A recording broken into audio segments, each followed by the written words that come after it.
What's going on, everybody? Welcome into the Blazers Uprise Postgame show presented by Bet Online. The Blazers lose back-to-back games in OKC. Another close, heartbreaking loss for the Blazers as they lose 101-98. This was a frustrating game, and it was just a frustrating performance, and it's frustrating to lose to an OKC team that this Blazers team is hypothetically better than in back-to-back games. But before we jump into the post-game show, once again, thank you to Bet Online, and you can use promo code BELIEVE over on betonline.ag, BLEAV, and you'll receive 50% reward bonus.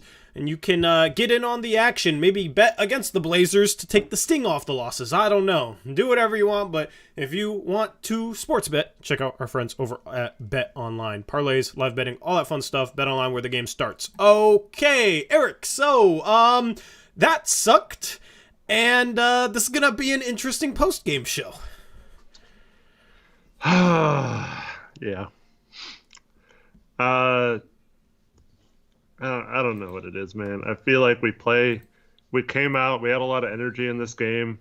I felt like we were locked in, and then all of a sudden they just, like, it never fails this year. They just can't keep that momentum going, whether it's winning a couple games and then, playing a bad game and losing our win streak or whatever, or, a couple plays work, ball movement's looking great, and then all of a sudden you stop passing and going one-on-one in the second half. And, I just don't get it. It's like we don't have any or many examples of just keeping focus and locked in for long stretches. Like the other team calls a timeout and we just fall apart and give up a lead, whatever lead we have, so many times. It's troubling. Yeah, I mean, honestly, like, the number one thing I can point to for this game being the way it was is obviously the offensive end. Only scored 98 points, only give up 101 defensively. I thought this team was better than they were in the first game against OKC. Obviously, the score's a lot lower, but I thought you had some good defensive moments from guys. I thought they made some defensive plays, forced 18 turnovers. That's a pretty high mark for this defense that doesn't force many turnovers. So I don't really have any complaints defensively. Josh Hart had some really good moments. I thought Drew Eubanks was better today than he was in the first game. I thought Nurkic was solid. Even Justice Winslow, before he got hurt, defensively at least, was solid. Like, there was nothing that really stuck out as being that bad defensively in this game. It was more so the offensive end, and I don't know what Dame was doing tonight, man. This was maybe the worst game of the season for Dame. 6 for 19, 2 for 11, 4 turnovers. He had 8 assists, 16 points, but 6 for 19, 2 for 11. There's games where he can have a bad shooting night, and it's just par for the course in terms of being a high-volume shooter. Like, sometimes you're going to have nights where shots just aren't falling. Dame took some terrible shots in this game when he did not have it going. There was a stretch to start this game where he was 0 for 4 from 3, and I think he took like 4 threes in 3 possessions, and those shots weren't as bad as some of the shots he took later in the game, but, they were kind of deep and whatever, but you'll live with Dame taking those shots. None of the shots Dame took in this game, if he's hot, I have a problem with, but given how cold he was from 3, some of the deep threes and some of the wild step backs he shot there in the second half, I thought were just bad decisions, and he had a couple terrible misses. One was a little like inside out pound dribble into a shot where it looked like he never even got his balance. Like, he just did not look like himself, and it wasn't even that he looked injured or anything like that, because we've seen him play through injuries. He just, I don't know what the hell happened with him today, man. I don't know if he was celebrating passing Clyde last night and he was hungover today, or maybe he celebrated it this morning. I don't know, but yeah, that was probably the worst game of the season, and we lose by 3. Really could have used Dame at least just being close to his normal self. If we have that, we easily win this game, I think. It's just tough when you have him shooting 6 for 19. Ant didn't really get it going either to carry us. Only 12 points, 4 for 11. They combined 10 for 30 from the field. So I don't know what Dame was doing tonight, man. Yeah, I was going to say, unfortunately, when Dame's having a bad game, So far this season, usually we can count on someone else to step up, and Anthony had one of his worst games too. I felt like they both forced a lot of shots, weren't really getting. I don't know. I don't like some of the shots they were taking that weren't in the flow of the offense. I felt like we could have gotten much better looks. And then Grant takes a couple or like pull up mid range contested shots. I don't like those either when our offense is struggling. We come out of a timeout, have trouble inbounding the ball several times. We have possessions where we're fighting the shot clock constantly in the second half. It all adds up to a very bad performance. Yeah, I thought in the first half, Portland did a great job cutting from the weak side. Weak side off-ball defense is a weakness of OKC's. We saw Portland try and exploit that in the first game, and it worked for the most part. And then in the second game, there was numerous times where Nurkic would get hit on a roll, Josh Hart would cut baseline, or Sharpe on that backdoor lob. Watford had a cut baseline from the weak side as well there in the first half and got a finish off of it. That was there. I felt like that kind of dried up in the second half, and I'm not sure if it was just OKC guarding it better or Portland not making as conservative of an effort to cut from the weak side. I think it was more so the latter. I didn't really see many times where they tried to cut off the weak side. But they got to get better weak side movement, not just in terms of cuts, but in terms of just screening away, just to keep the defense honest, keep the defense thinking. I thought the skip pass to the corner was there all night. They tried to throw it out of the post, which is much more difficult than throwing it from the wing, in my opinion. Nurkic had a couple of turnovers off of that, or he only had one turnover. I thought he had more than that. But his one turnover was a pass he threw right into a defender's hand, and then he had that pass that went off the backboard out to the corner, and it still got there. That's how open that was. But I mean, when you have two guys weak side, that's when you have one of the guys screen down, and then there's a little extra time for the guy across the court to shoot off that skip pass. So I thought there was an opportunity there that they missed because they got kind of stagnant and weren't really seeing that skip pass there, and OKC was just overloading the strong side of the floor, the ball side of the floor. And every time Dame drove, every time Jeremy Grant drove, every time anybody on this team drove, they were seeing multiple bodies. Also, not getting to the line, which I thought was kind of BS. They only shoot 9 free throws. Like, they could not buy a call. OKC shoots 25 free throws. Portland shoots 9. So that doesn't help, but that's the thing. They're not getting calls and getting to the line. Every time they drive, they're driving into multiple defenders, and they're not seeing the skip pass to the weak side of the floor. I thought that was the biggest problem for them offensively, and that's what resulted in some of the stagnation, some of the bad shot selection. They need to focus more on not just moving the ball, but like flipping sides of the court. Like, it's one thing to start in the corner and pass up to the wing, pass up top, pass over to the other wing, but that gives the defense time to move. They need to look for skip passes more, in my opinion. I thought those were there in this game because I just thought OKC did a good job overloading the ball side of the floor. We didn't have driving lanes. Guys didn't make shots, and then Dame took some bad shots, and we couldn't get to the free throw line, and we had 18 turnovers, some of them just stupid plays. That's how you have a 98-point performance. Yeah, and they had 17 assists on 21 made field goals, I think, in the first half is what it was, and only 12 in the second half. And a lot of those were, 2 of them were on those Grant lobs. One of them was on I think it was a Drew Eubanks dunk lob. So like, I don't know, outside of those plays, the ball really wasn't moving that well. And like you said, they don't really do a good job of finding the weaknesses of a defense. And on top of that, I feel like this is something that Chauncey really needs to do a better job of, is running the same plays in the same situation multiple times in a row. It's one thing if a team can't ever stop it or whatever, like that Grant Nurk high-low thing was working a couple plays, but you can't just keep running it over and over and expect the same result. And I feel like a lot of our plays out of the timeout, Reese mentioned this during the game to me, that he saw their coach call out the play we were going to run on one of the possessions late in the game, and they completely thwarted our play. And I feel like it was like that too with like we talked about this with the 2-3 zone, you know, how we always run it on baseline out of bounds plays on defense, and like teams just recognize that and we're tearing it apart. So I feel like a little bit of that's happening on offense now, where we're becoming predictable on that end now too, and it's leading to, especially when we play teams twice in a row, it's leading to them figuring it out and able to stop it a lot easier. Yeah.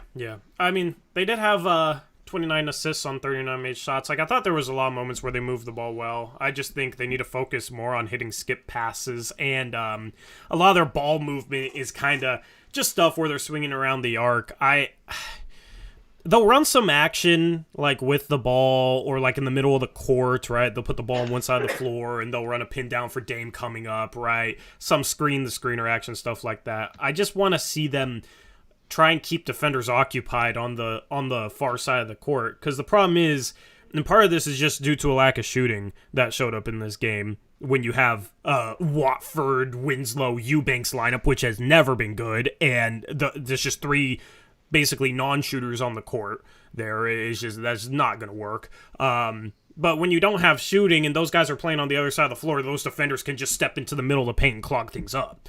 And I think that's been a problem with this team all year long. It's why Portland needs more shooting off the bench. It's why I want to switch Justice Winslow out for a stretch 4, because I think that would do wonders in terms of opening up the court, not letting defenders sag off the weak side. But I think that was the biggest problem in this game for sure. It's just they packed the paint well.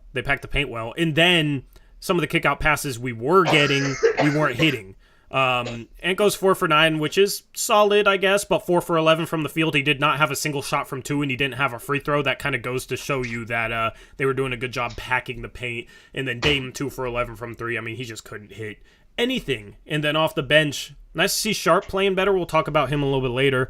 He was 2 for 3, but you have nobody else that you trust to consistently knock down threes off the bench. The other 4 guys off the bench are Justice Winslow, Drew Eubanks, Trenton Watford, and Keon Johnson. And I know Keon made one, but you don't really think of him as a shooter or somebody that you could trust to really space the floor off the ball, right? So that's kind of the problem with this team right now is I think you need more shooting around these guys. I think you need to stretch the defense out a little bit more. You need to space the court better. And that'll give a guy like Dame more room.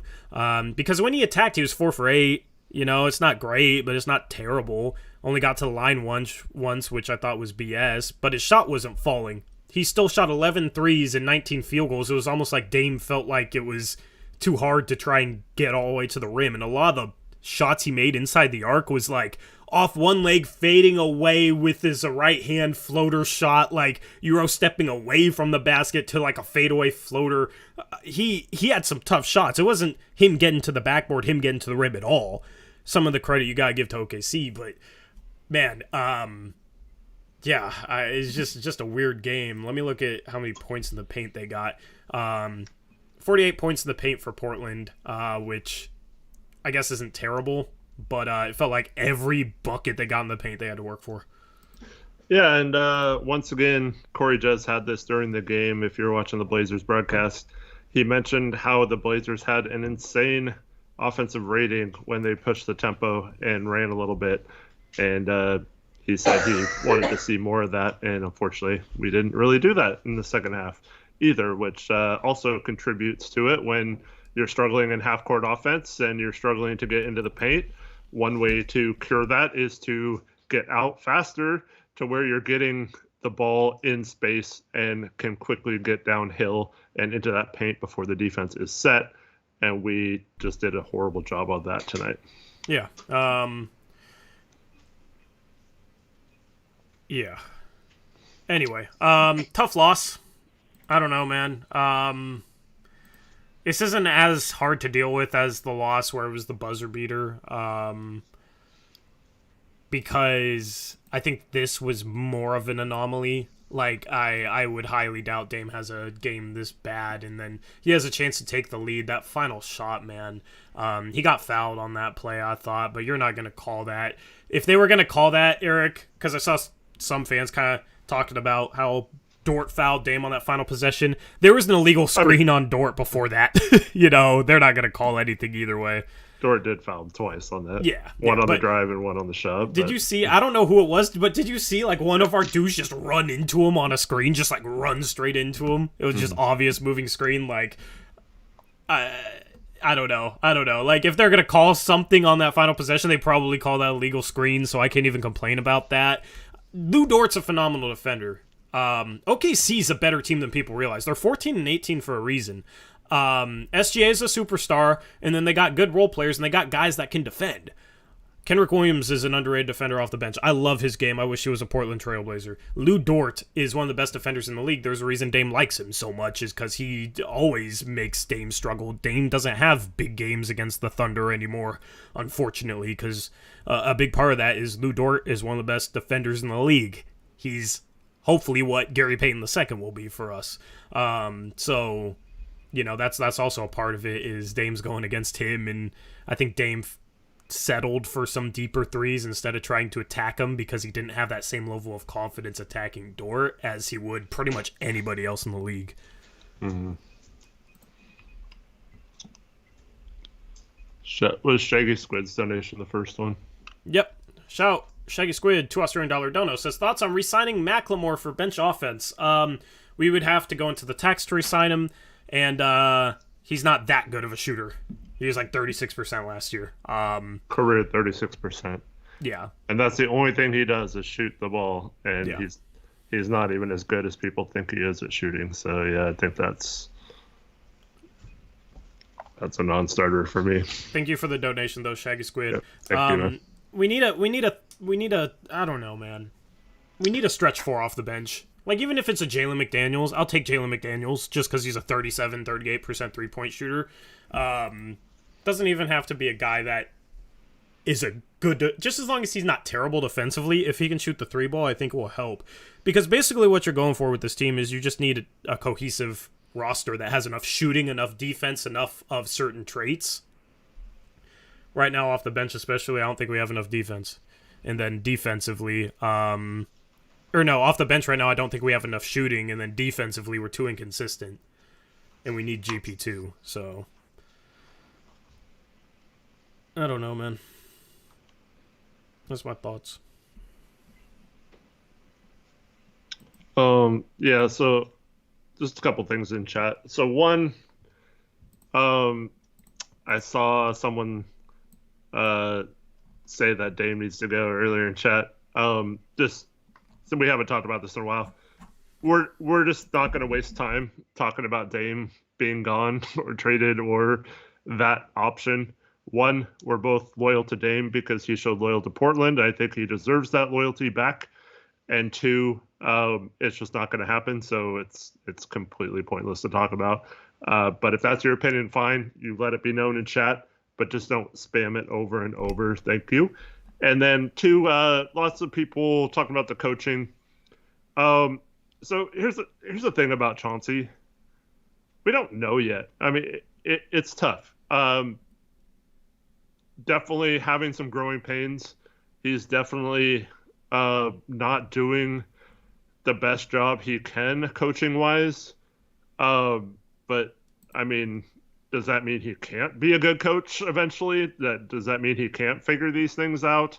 I mean, Jason Kidd was, got his team to the Western Conference Finals last year. Everyone was raving what a job he did last year. Dallas is struggling this year.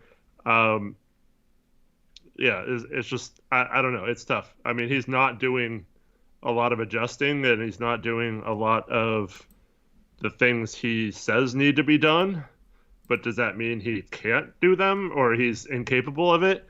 I think that's yet to be determined. If you think either way, I think that's I don't think that's right. I think that's something that he still deserves more time to figure out on that. here's something that kind of annoys me with Chauncey criticism. It's not that people criticize him, it's that people don't go in depth on why they don't think he's been good. Like, people will just sit here and say, Chauncey sucks. Chauncey's been bad. Chauncey's terrible. Chauncey's this. Chauncey's that. Chauncey's not as good as Stotts was. Chauncey, is in over his head. I'll hear all that type of stuff, but I want people, if you're going to criticize him, go into detail about what exactly you think he's doing wrong and what exactly you think he should do better. Like, even if I disagree with you, if you come and bring a debate to the table, I'll respect it. Because that's the thing is too many people talk about how they think he's bad without talking about why they think he's bad. And I'm not saying he's been good, and I'm not even giving my opinion on this. If you guys are going to come in here and criticize the coaching, I would love for you guys to explain what you think he needs to do better or what you think he's struggling with. And then, because that's the type of stuff we can have a conversation about. I can't have a conversation with you or anyone if you're just saying he's bad, because basically I'm just going to ask you, okay, why do you think he's bad? What do you think he's struggling with? Mm-hmm. So come in with reasons, reasons why you think a certain way. And even if I disagree with it, I want to see you guys provide reasons. So Ishfluent has been one of the most critical people in chat for several weeks now about Chauncey's coaching. He says late game coaching, lineups, play calling, adjustments is what he says. So I think it's very, very fair to critique him on out of timeout play calling. I feel like I don't know what the actual numbers are. I don't have access to that, but I feel like out of timeout offensive play calling is an issue. I feel like we struggle to get a good shot out of timeouts.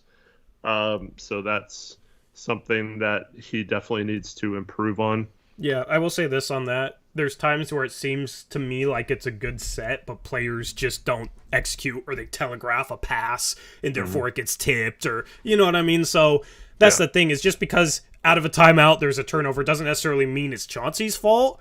He might have drawn up something good, but if you're trying to throw it down low to somebody and you're just sitting here holding the ball up here and then you throw it, you're telegraphing the pass. Defender's going to be ready to tip that. You got to fake a pass high, wrap around pass low, raise your defenders up, throw it under, fake a pass low, make a pass high. Like, you got to be able to execute what's drawn up. So, like OKC knew a set out of a timeout. And I don't know why they knew that, but that's probably on Chauncey today on the play that Reese described that you were talking about, Eric. But players also got to execute whatever's called out of a timeout too. So it's not just automatically, if it's not a bucket or it's a bad shot or it's a turnover, it's on Chauncey. It's a little more complicated than that, but I'm not sitting here trying to defend his out of timeout play calling. I'm just trying to provide context. Yeah. In terms of lineups, I thought it was stupid to play. At one point, they had Kenrick Williams and 4 guards in there, and we had Watford, Eubanks, and Winslow. And we know that lineup has sucked recently. And they can't rebound. They had the 3 biggest guys on the court, and they can't get a freaking rebound. And they just get completely outworked on the offensive rebounds by OKC. And then offensively, we know that lineup isn't creating any spacing, and it's really hard for whatever guards in there at the time to create with that paint packed in, because no one respects those guys as shooters. So,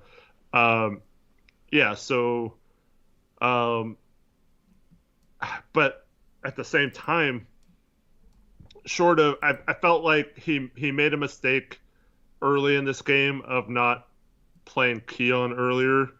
I felt like Keon provided some good minutes, and he only kind of went to him at times when Ant got in foul trouble, and he didn't really have a choice.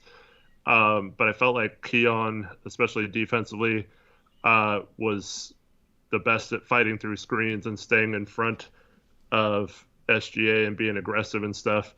So I feel like he could have maybe gone to him a little more. But I mean, outside of playing Jabari Walker, who we've talked about before, but he hasn't really done anything in a month. So what can you really count on him to do right now?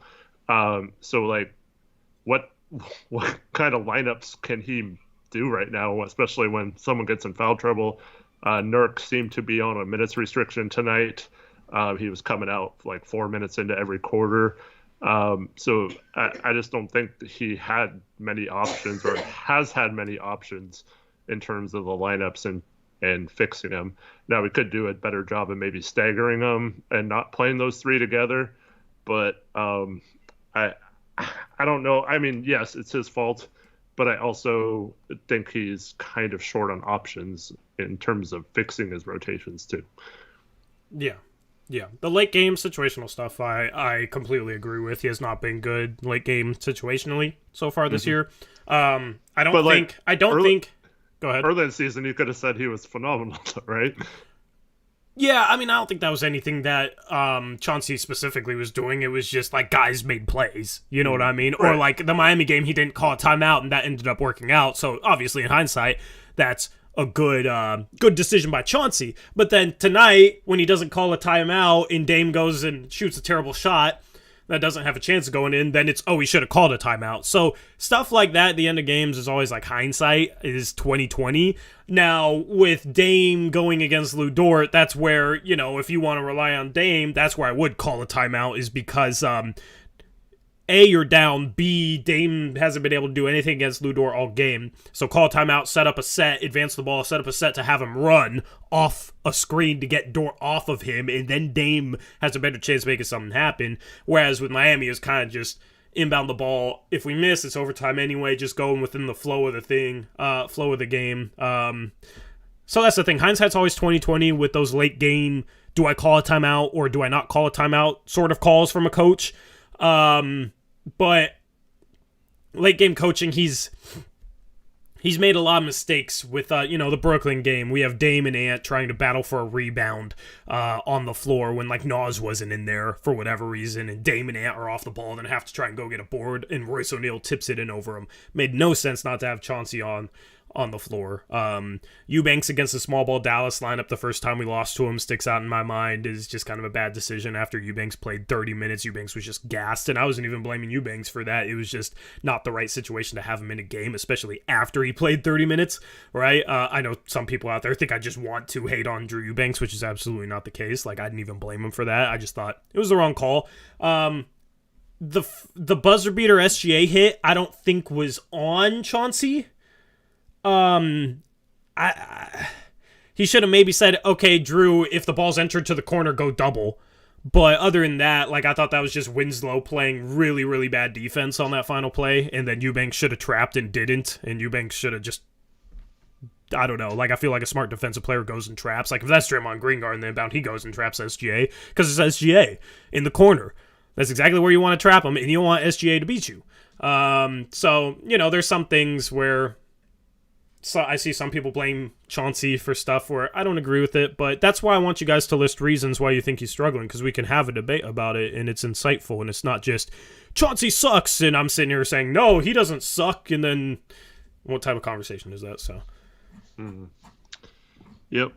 Yeah, appreciate the people who are actually trying to give their opinions in a respectful way on what they're seeing. Half Daddy mentions Chauncey not challenging. Does any plays stick out as ones that he should have maybe challenged tonight? Not particularly. Like, it sucks that we couldn't get a trip to the free throw line off a challenge, because we should have shot more free throws is really what the problem was. I don't think any of the... There's maybe something looking back that I could say that we would have won a challenge, but I thought most of the times the Thunder got to the free throw line, it was actually a foul. SGA got to line 13 times. Like, maybe there was one or two very questionable calls in there that Chauncey should have challenged. I'm not a fan of waiting to challenge until late, which Chauncey likes to do. I've been outspoken against that earlier this year. I talked about that. But I don't know, man. Like, they shot 25 free throws, so it's not even a ton. I mean, we've had games where we've shot like double that in New York, where Jeremy Grant had 28, right? So, I don't know. There's probably a play you guys could find, but it wasn't as bad as some other games where there's more questionable calls. Yeah. I thought he should have challenged the Ant offensive foul on a fast break. I have no idea. I've never really seen a player get called for an offensive foul that doesn't like bowl someone over on a fast break or yeah, take a charge. That was a bad call. And that was, Ant was already in foul trouble. But Ant missed the layup and they got the rebound, I think, if I recall correctly. So it's like, okay, well, it would have been a missed shot and they have the ball. So it was his fourth, or it was his third foul, that play was. I think he had 3 fouls in the first half, so that would have been... No, that was because he fouled right after that to pick up his fourth. At least according to Calabro. I think that's when he got his fourth and fifth.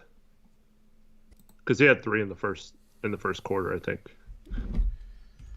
I'll look it up on play-by-play.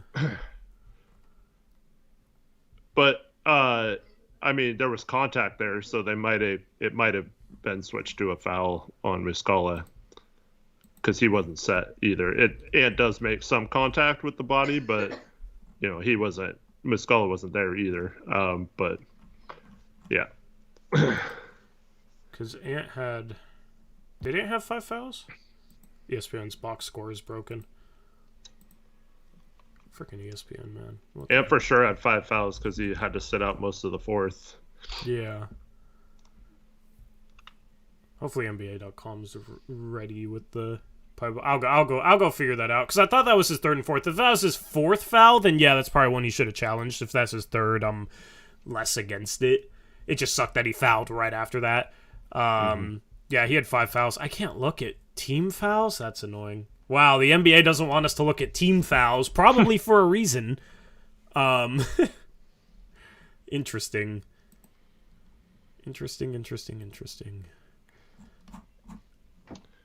Maybe someone in chat can find that for us. What point of the game that was? No, I'll find it. We'll see who's right, okay. Eric. We'll see who's right. I'm hoping I'm right. I mean, no offense to some of you in chat, but the Anthony hate, I think, is dumb. Yeah. People are saying he can't. What? Eric, it was his third foul. Based off the play-by-play. Simon's off foul, P3, personal 3 was 7:27, and then at 7:18, Simon's foul P4. In the third quarter? Yeah. So it was his third foul, so I got not challenging it when it was just his third foul. It just sucked because literally right after that he picked up his fourth, and then he had to be checked out of the game. Yeah. If it was his fourth foul, I would have been complaining about it more on that specific type of play, because I don't know how the hell you call that. An offensive player jumps into the chest of a defensive player. When has that ever been an offensive foul? Doesn't clear out, doesn't bowl his shoulder over. You're allowed to jump up and into the chest of a big man. That's what every elite guard does, because that's the only way to truly neutralize their shot blocking. Since when has that ever been an offensive foul? Mm-hmm. And yeah, Ant was bad tonight. There's no question about that. But to say he can't take over games, is being said in chat. Somebody said that? Yeah. Did they not watch the Utah game earlier this year? He can take over a game. Have you not watched this season? He's completely taken over games at times. That's just dumb. I don't know. Yeah.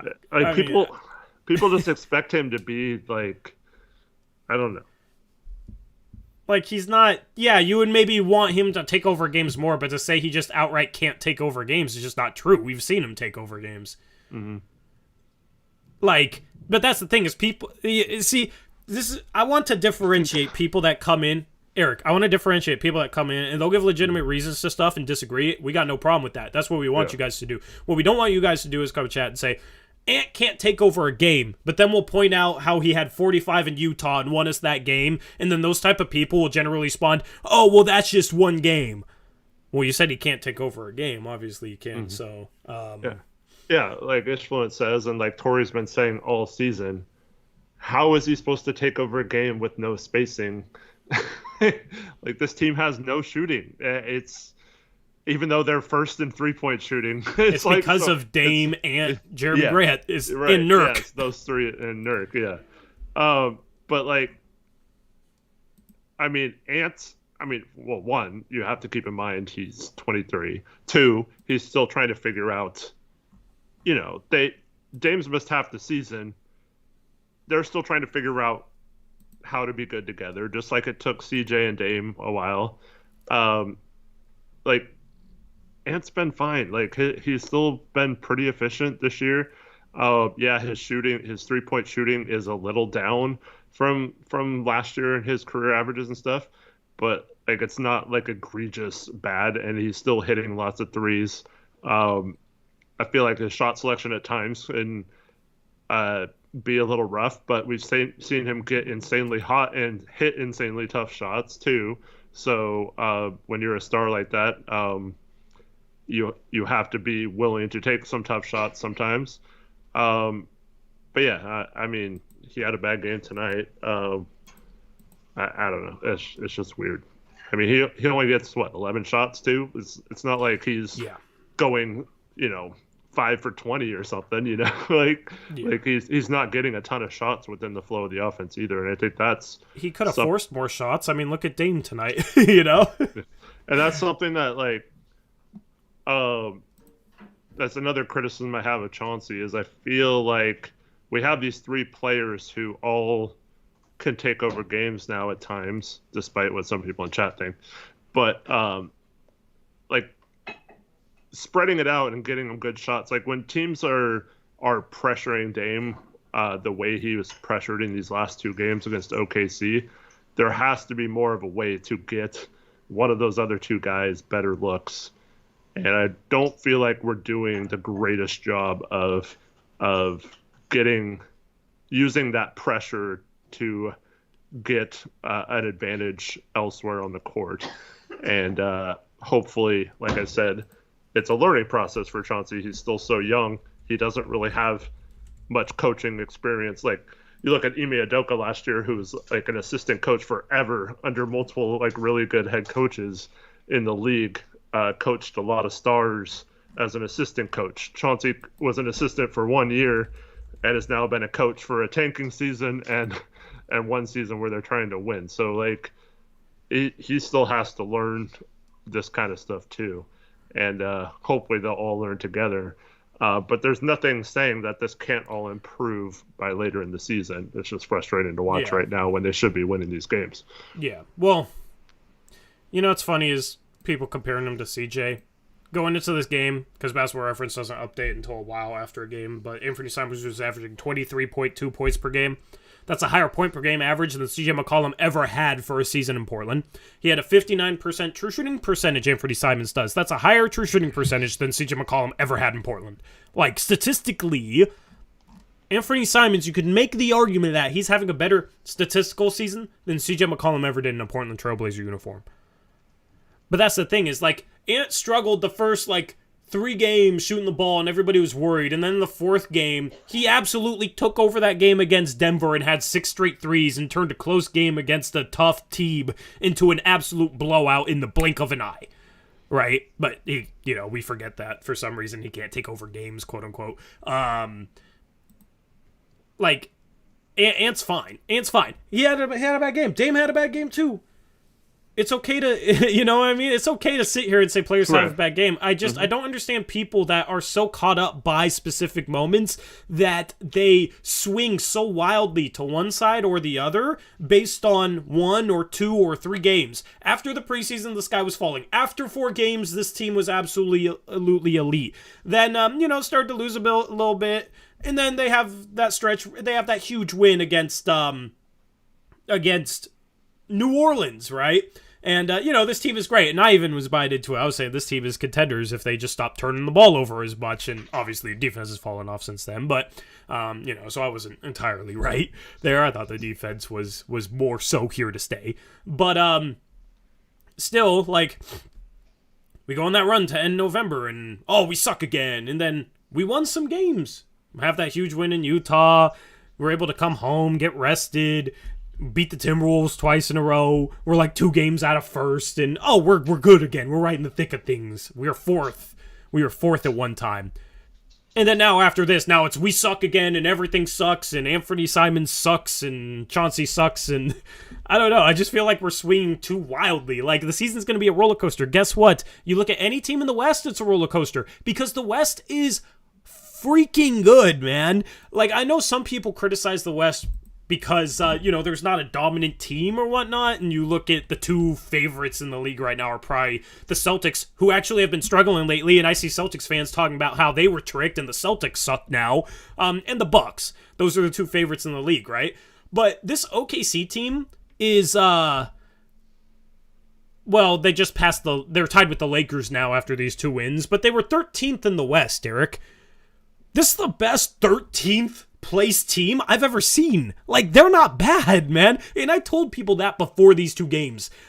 We played them, and we did picks against the spread over on our second channel, Blazers Uprise Live. We stream Mondays and Thursdays, link in description. We had picks against the spread. Portland was a 4-point favorite going into the game on Monday. And I took the Thunder. I said, I think this is going to be a barn burner. This team is good. This is a team that, Lou Dort can defend Dame. I forgot about Kendrick Williams. He's a guy that can cause problems defensively. He's nice. And then you got a superstar in SGA, and you got some role players. This is a team that's underrated. And I thought we would win at least one of the 2 games. I couldn't have imagined losing both of them. This sucks. But OKC's a solid team, and they're 13th place, tied for 12th right now with the Lakers, who have LeBron and Anthony Davis. Well, Anthony Davis is out for a while, but my entire point is the West is so freaking good that every team in the West has roller coaster stretches where one week it looks like they absolutely suck. The next week it looks like they're a contender. The Blazers, after losing these 2 games, are 3 games back of first. They are 2 games back of third. Like the New Orleans Pelicans, Eric, right? Wasn't it like, oh, look at them, they look like contenders a week ago? Remember that? Mm-hmm. They've lost 4 straight. They've lost 4 in a row. So... it sucks because it's like we win some close games. We've lost a ton of them lately. We could be first in the West. We're 3 games back. But at the same time, like, I don't know. That's why I challenge people, just talk about what's happening on the court instead of being like emotional and just saying general things like this player sucks, this coach sucks, this sucks, this sucks. If I say somebody sucks, I'm going to try and back it up with stats, with talking about plays that happen, talking about things that happen on the court. Because I think this fan base is swinging way too wildly left and right. I understand being frustrated because I get frustrated too. And if you go on Twitter, you'll see a bunch of tweets out of frustration with stuff that this team does. But it's more so in just the specific game, the short term. Long term, I've been saying it all season. This team, I think, will be fine and will be in the thick of things just like the other 12, 13 teams in the West will be. Like... It's nothing to get too worked up about. But, it also does suck. I get it. Yeah. But it's like, I'm also frustrated with this narrative that Anthony's inconsistent. I feel like people just say that when they have no other thing to say about a player. They want to bash someone or say it doesn't work. But, like, what part of Dame and Ant together is the reason why we're losing games like this? I mean, you can say, oh, it's the defense, right? We can't have a good defense if they're on the court together, right? Well, we held the 100 to 101 points, so we should win this game. Yeah. like that's so nope. That's not the reason why we lost this game. We had to shoot 9 free throws. They got 25, and Dame had to have his worst game of the season for us to barely lose this game. Lose by 3 points, right? Yeah. And so we got a forward, right? A great forward, Jeremy Grant. Like, is it Dame and Ant's fault he dribbled the ball off his foot late in this game and turned the ball over? I'm not saying Jeremy Grant's at fault. I'm just saying, like, people just say this crap for the sake of it. It's like you have no basis of what you're saying. There's been multiple games this year where both Dame and Ant made incredible clutch baskets down the stretch or made a play for others to get a basket. It's just weird to say, like, oh, it can't exist or whatever. What are you basing that on? You're just basing it on the fact that you thought going into the season that this was just another Dame and CJ situation, and it can never be different as long as there's two similar guards there, without actually looking at losing streak as they took court. Yep. We started Justice Winslow in place of Dame for the longest time too, and our defense wasn't better. And okay, some of you, this is exactly what Tori just tried to tell you guys. Oh, so are you saying we're contenders there then? No! Both Tori and I agree we need to be better. We have to be better. We both feel like this team can be better. They also need to make a move to fix some of their holes, because it's not going to happen organically, like with the spacing. That's not going to happen with the current roster that is enabled. So no, this current iteration of this team losing back-to-back games to OKC is not going to win a championship. Can they still improve and figure out the things they're doing wrong in this game? Yes, they are all fixable except for the spacing issue, which is Cronin's job between now and February 9th or whenever the heck the trade deadline is. So don't give me this crap like if we tell you that Ant's okay, he's not trash, that doesn't mean we also think that this team is, oh, it can do no wrong and everything's perfect and we're not upset about this loss. Yeah. Yeah. I always love how when we go off on this type of stuff, people say, oh, just don't respond, or, you know, we've done 300 post-game shows, because there's a comment, if you don't give the negative chat comments energy, they won't feel the urge to get a reaction from you. It's not the best to react to negative comments in chat. I'm sure they want a reaction. Absolutely. I know how it is. I've watched other people's streams before. I get it. But, you know, we've done 300 of these things, and we know what we're doing. Like, it is... Well, one, I mean, no offense, we lacked intensity, but you've been one of the negative people in chat, so I don't understand you saying that. And now the person that's been the most negative in chat tonight says everyone chill. So yeah, okay, cool. So you come in here negative, and then you're going to tell everyone else to chill when I go off on you. Okay, cool. You just realized you got shut up. I haven't even, honestly, I have no idea who Eric's even been talking to.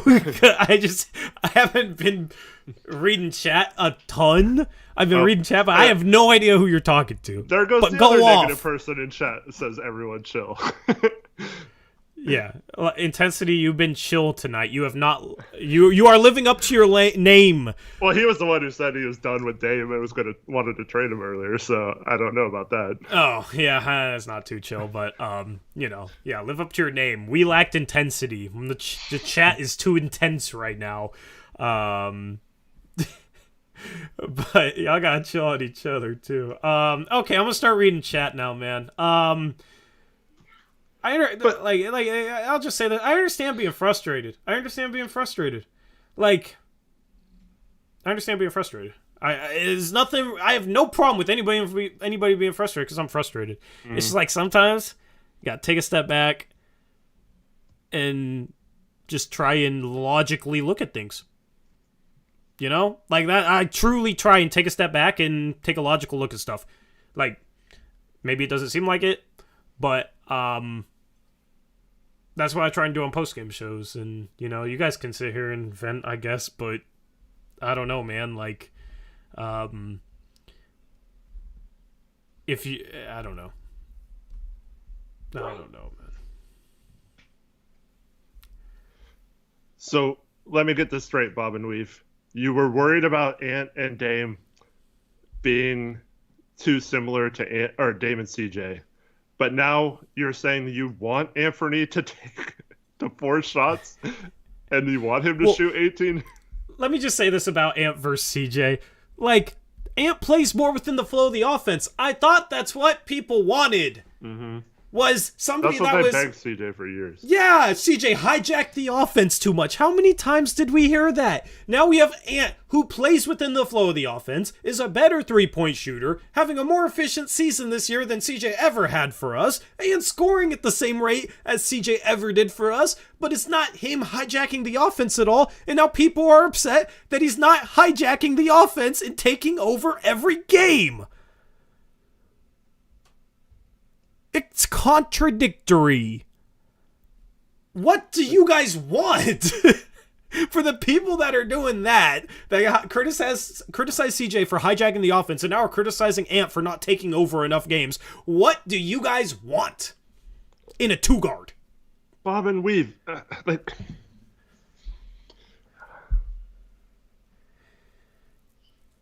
Like, I get wanting to see Ant be more aggressive, but like, I don't know. You don't want Ant to force.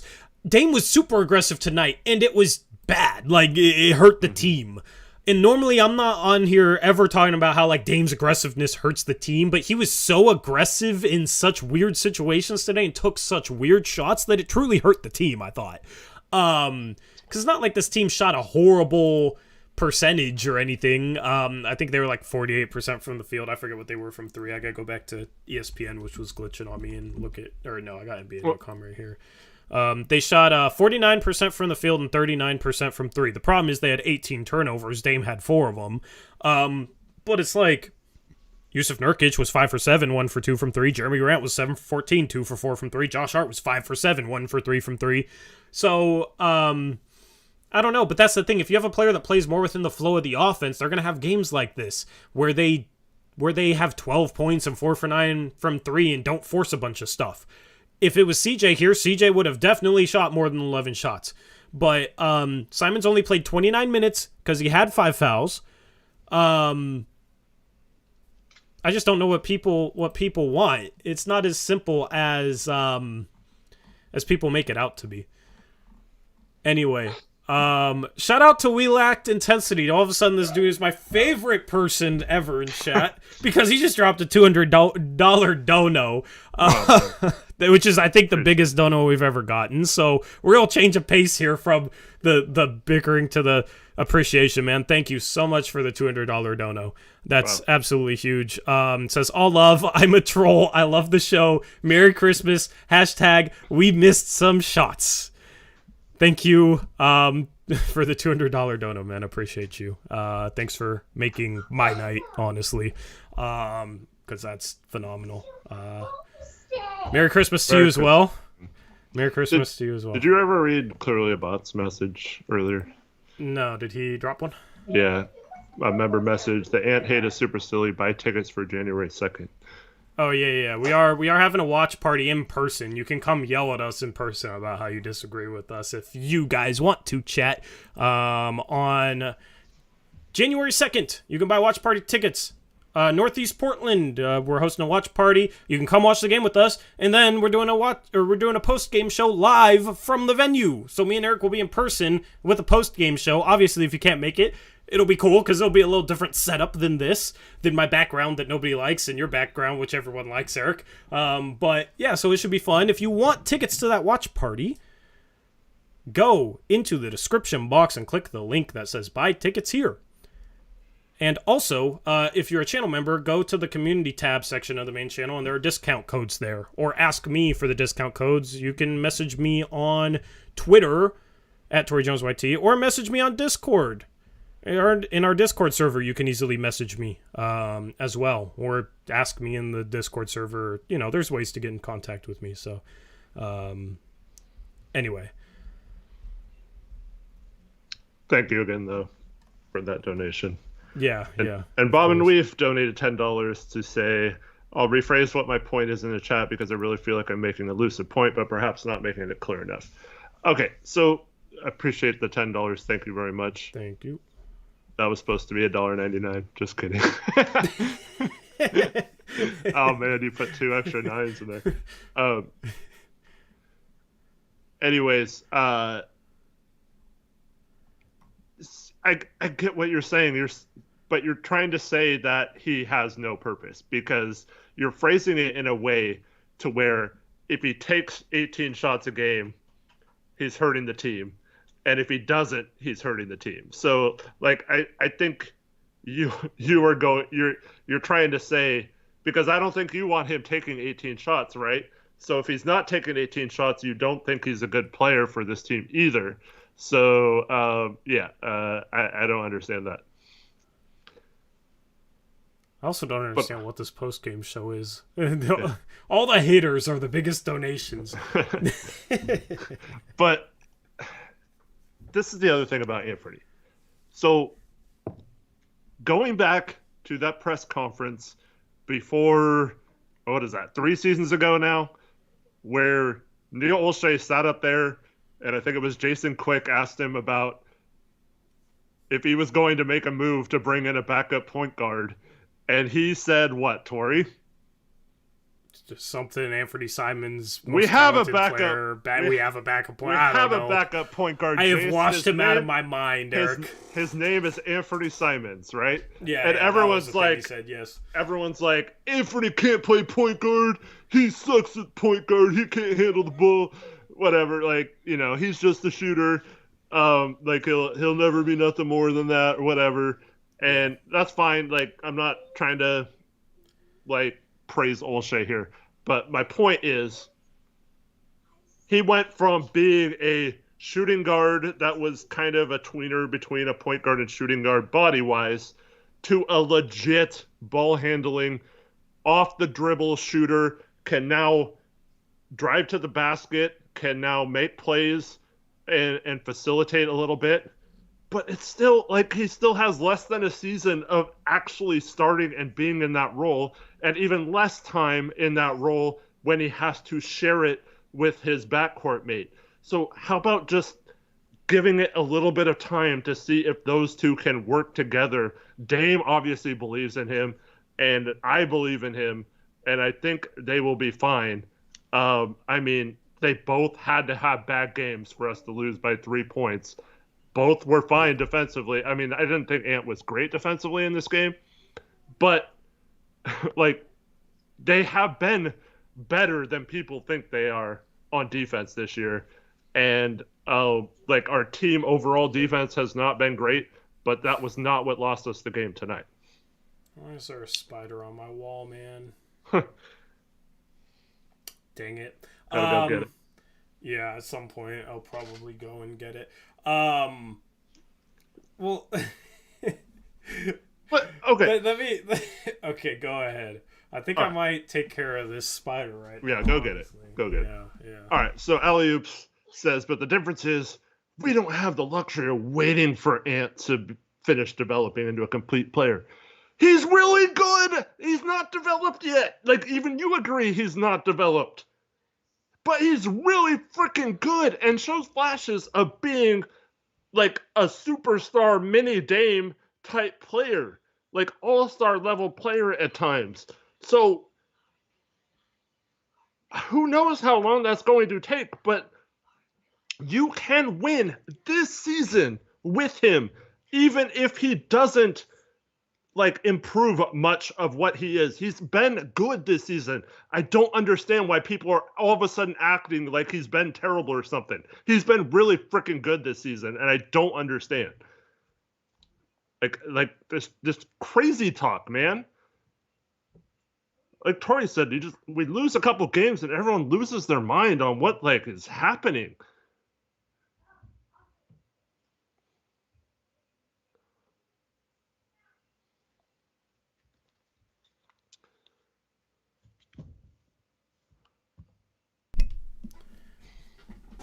I see a comment that says, "How tall is Tori? Wow, did I finally look tall on a stream for once? I just have to stand up." Anyway, I don't know what you were talking about. I missed it, obviously, because I was facing my fears. Facing my fears. But let me just make this point, okay? Because people be like, like, oh, Ant's not the best version of himself because if he was the lead guard, he would average 28 points per game and 6 assists or whatever. People will make that argument. You look at Luka Doncic in Dallas, and right now they're a 500 team because they don't have enough around him, and he's averaging like insane numbers.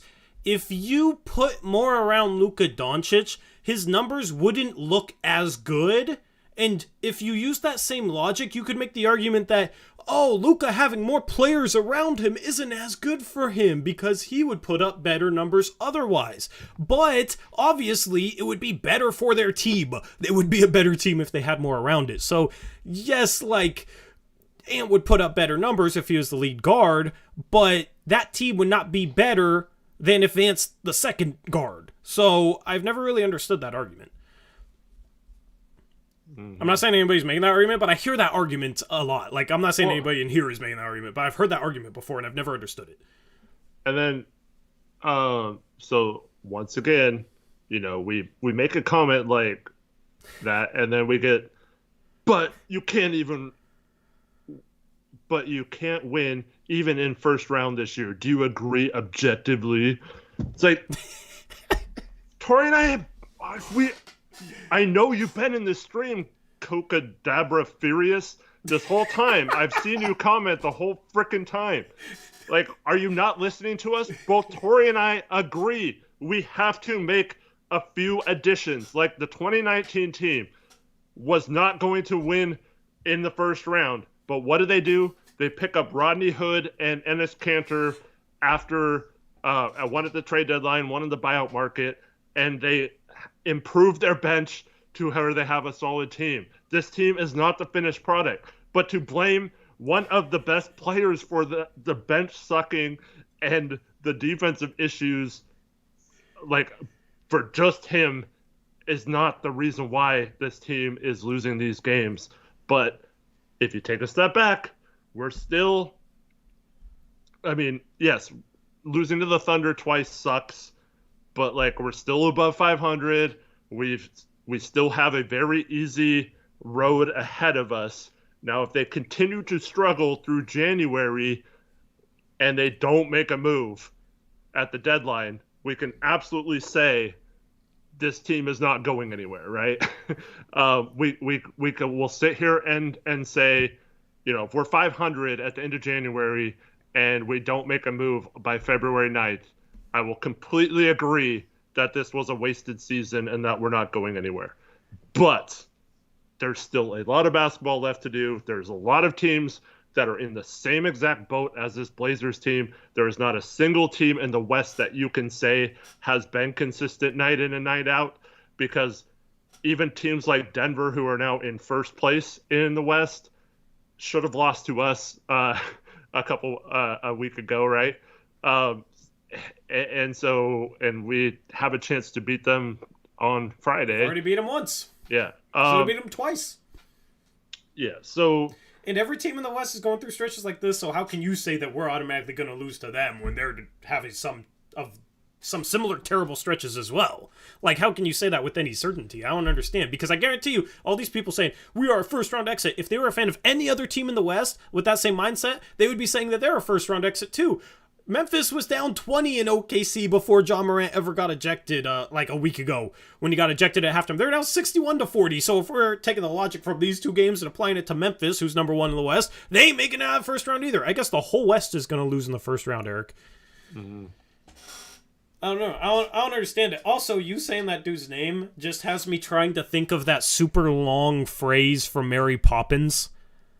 Do you know what I'm talking about? Supercalifragilisticexpialidocious. Can anybody in chat spell that? Anyway, yeah, that I was trying to think of that word for the longest time, because that's, you know, nostalgic. But I had another good point that I forgot though, so that's cool. Oh man, dang it! Of course, it was good in your mind. Yeah, but I had a movie reference for once, Eric. Proud of you. I didn't run away from a bug or a spider, and I have a movie reference. I'm peaking right now. If I had to guess your first movie reference, what it would be in reference to Mary Poppins, I don't think you could have given me 8,000 guesses and it would. My sister watched like a lot of like princess movies and that sort of stuff, so I actually kind of get those references because that was something she watched. So yeah. Because, chat, if you weren't in there for that post-game show, I don't watch movies at all. I don't get movie references. That is not my thing. I watch sports instead. I don't watch movies. Anyway, so I'm proud of myself. So Bob and Weave says, comparing Portland to like Phoenix and Memphis is not it. They have precedent.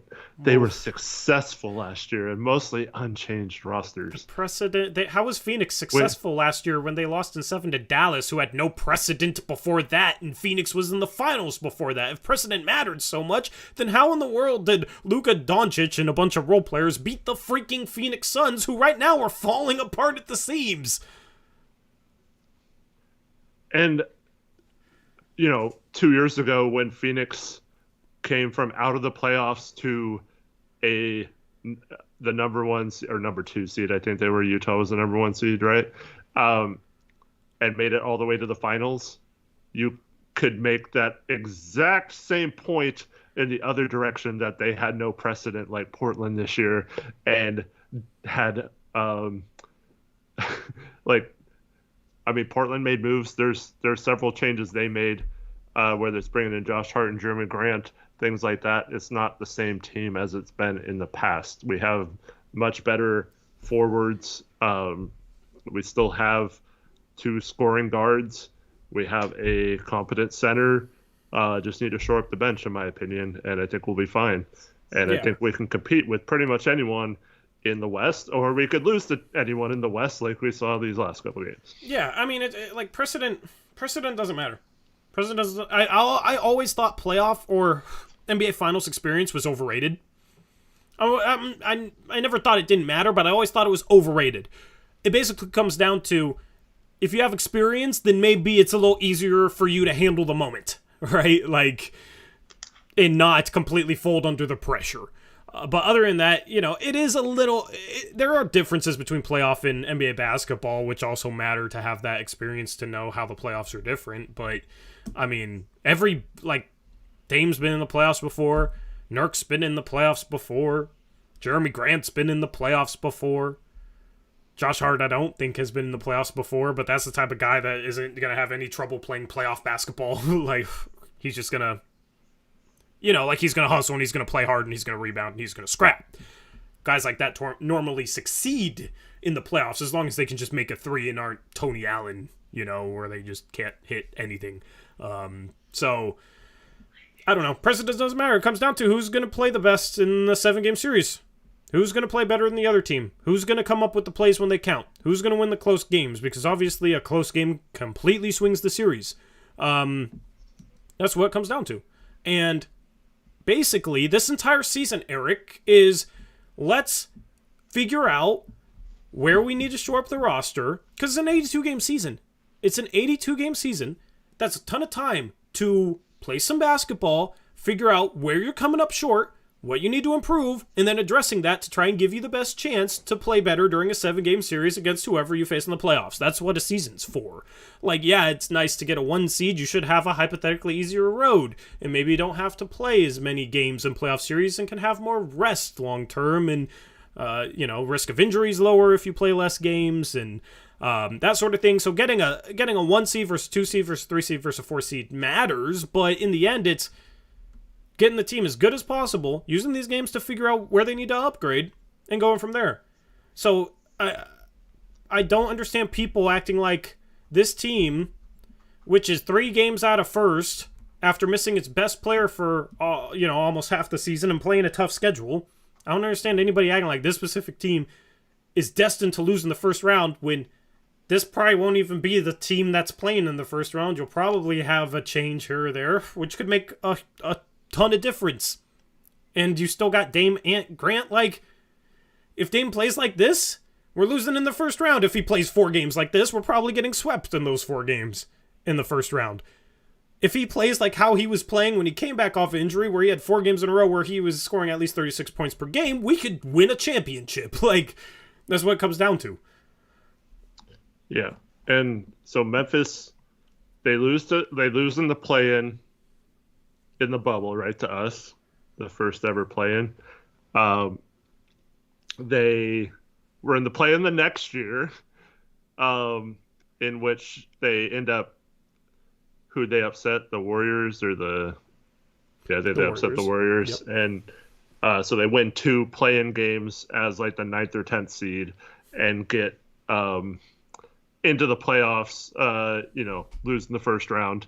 And then last year they make it to the second round. Okay, so, but Bob and Weave, I know you were saying the same stuff about the Blazer teams in past. So how does that apply? The Blazers made the playoffs 8 straight years. Making the playoffs doesn't mean that you're competent. The Suns, like I said, went from not making the playoffs 1 year to being in the finals 2 games away from a championship. It's not some sort of precedent. The Blazers get swept by the Pelicans in the first round, and everyone's like, blow it up, whatever. They keep basically the exact same team, minus those additions at the trade deadline, like I mentioned. And all of a sudden they're like in the Western Conference Finals, like with the same coach and the same main players. There's no blueprint for this is how it works and this is how it doesn't work. But I will say this, and I think you will even agree with this, Bob and Weave. If you have a team that makes the playoffs every year for like 5 years and they always lose in the first and second round, okay? And you have a team that is a younger team who didn't make the playoffs last year, but is playing really well or playing similar to that other team.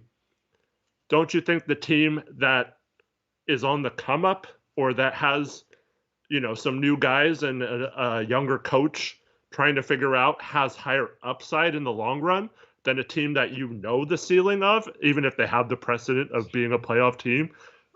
Their ceiling is still kind of capped at that area where they can. Now, I'm not saying Memphis is like that, because Memphis has all young players pretty much and has a high ceiling and is well coached and all that stuff. But you can't tell me that any of the teams really in the West have some sort of magic precedent that's going to mean that they are for sure going to do this when the playoffs come around. No one knows. And that's why it's so frustrating to lose games like tonight and on Monday, is because the West is so open. If you just take care of the business that you have in front of you, you could be saying, why not us come March or April of this year, or this next year? Any team in the West can lose in the first round this year. There's a comment saying that he was responding to me and saying about my point that the whole West is struggling. My whole point about the whole West is struggling is not that the West is struggling. It's that each team has stretches where they struggle and each team has stretches where they play good. Like, there's no dominant team in the West. And then he says Memphis and Phoenix have reason to believe they'll pick it up. They were just the top seeds last year. Well, I mean, that's what people said about the Lakers, is Lakers will pick it up back when the year after they won the championship. It's like, well, they won a championship. They'll figure it out. They'll pick it up. And then they got the Suns in the first round. They were a 7 seed, and everybody was picking the Lakers. And the Lakers lost in the first round. The Suns outplayed them. I know there was some injury stuff with AD in that series, but the Suns won in 6. The Suns still outplayed them. Regardless of if AD was healthy or not, the Suns win that series. Also the problem is AD's never healthy. With Phoenix, Phoenix is not a dominant team. You have one guy you can consistently rely on to create shots. You have a center and coach who hate each other. You have a point guard who can't stay healthy because he's always kind of been a little injury prone, but now he's 37 years old.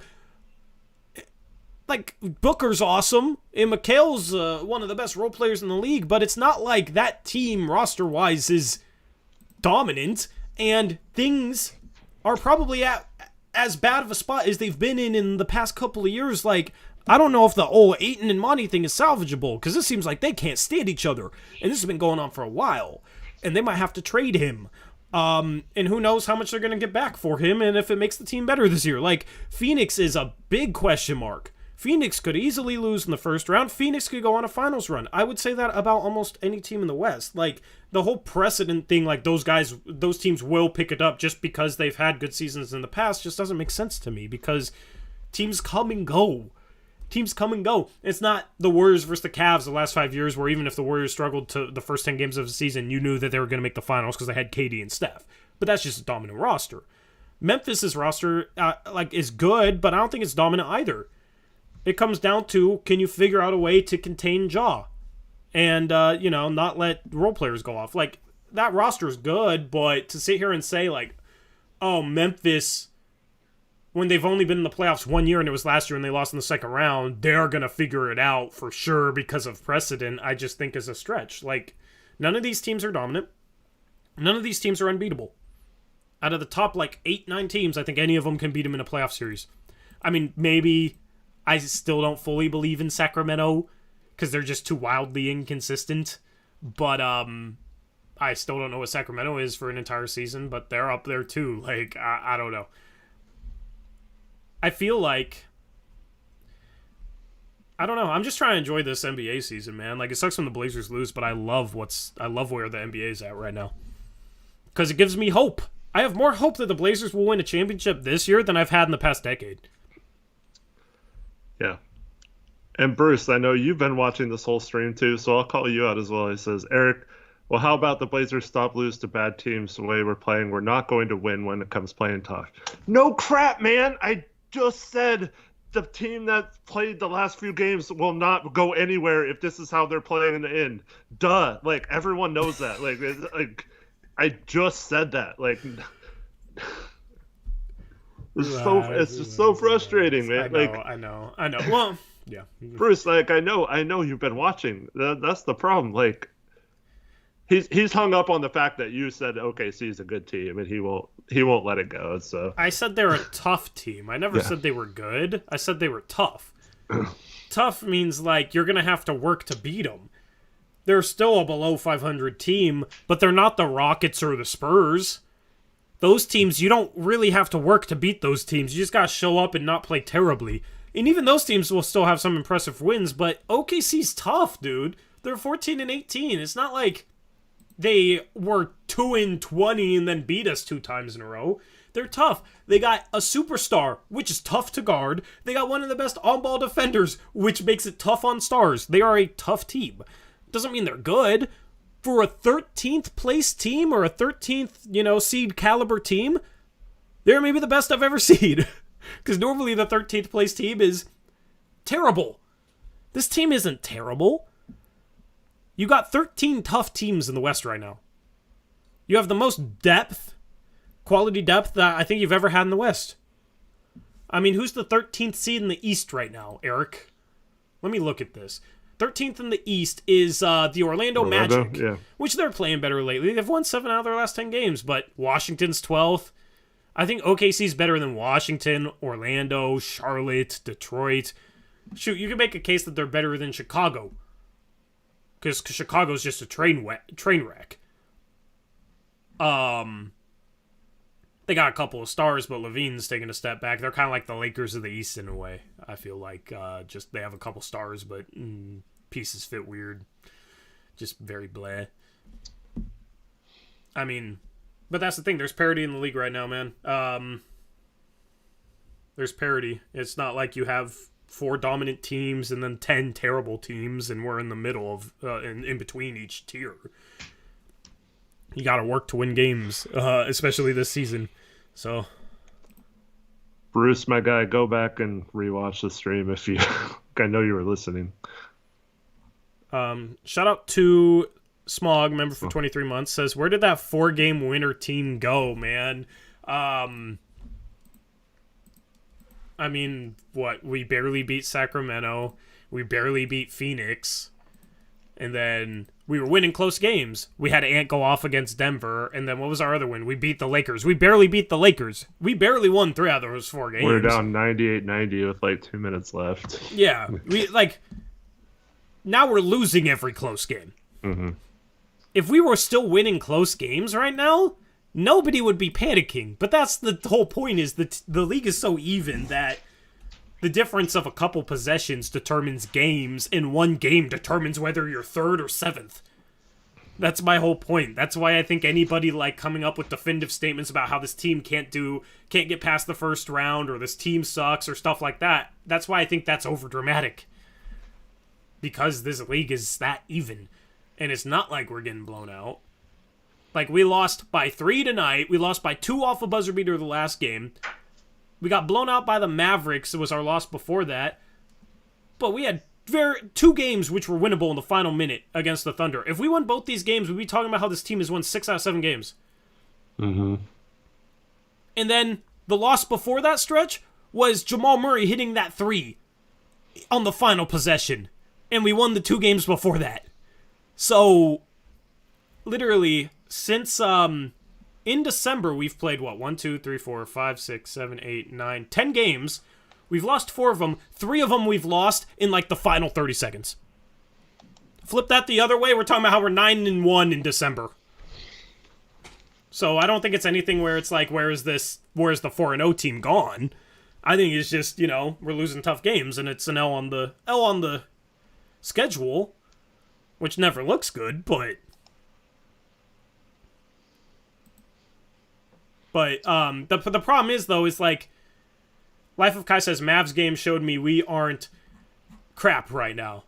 Like, we aren't anything right now. You're talking about 1 game out of 10, and just focusing on that 1 game out of 10, when the Mavs have had games where they've gotten blown out by bad teams as well. So, like, every team has had games where they got blown out by a bad team. Shoot, today, the Celtics, they brought it back to within 5, but they were down 30 at halftime to the Pacers at home.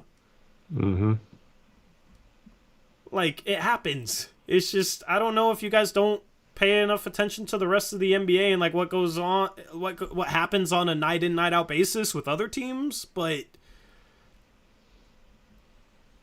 it's the NBA.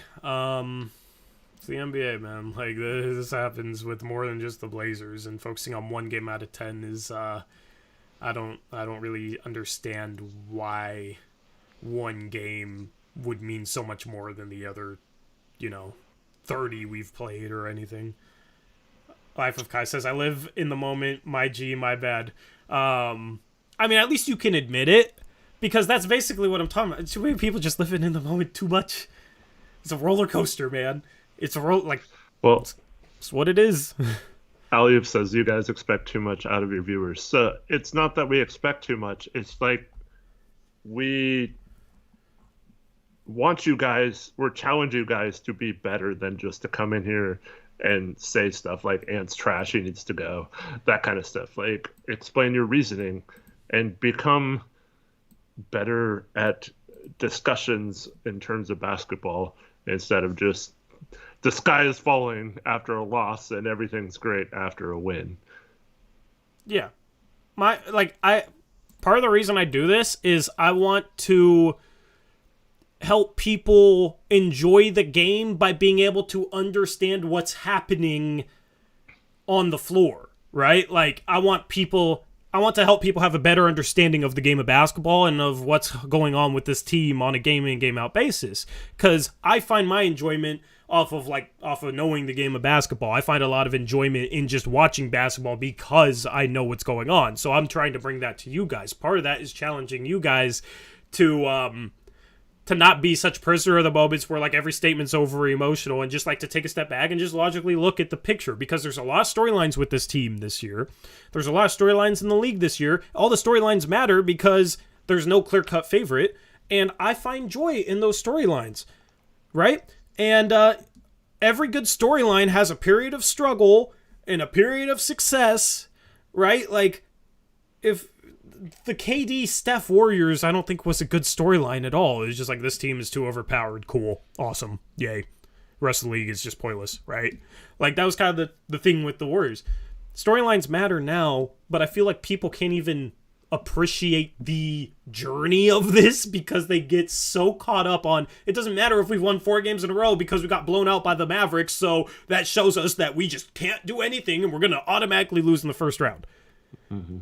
Does that make sense? Like, I'm trying to help you guys enjoy the game of basketball in a way. I know I could be very critical and negative, but I just talk about what's happening out there on the floor, and hopefully it makes sense to you guys. That's why we teach people about the CBA. When we start talking about trades, that's why Eric challenges you guys to come up with trade targets that make sense. And you can speak on that. like in chat. So, well, let's get to this donation and then we can talk about it Yeah. more. Truly Spencer, PDX $2 donation. Thank you. What can you give up for OG and do you do it? All right. And then Michael Keefe says, we don't even have to give up Hart. Keon and 2 first-round picks for OG should get it done. Okay? That doesn't work. Keon makes $2.7 million. Anunoby makes what, like 17 or 18 million, something like that. Yeah. So Definitely. that doesn't match salary. You have to come within 125% to make a valid trade. On top of that, the Blazers are hard capped, so they can't really bring in a lot more money or send out multiple players for one.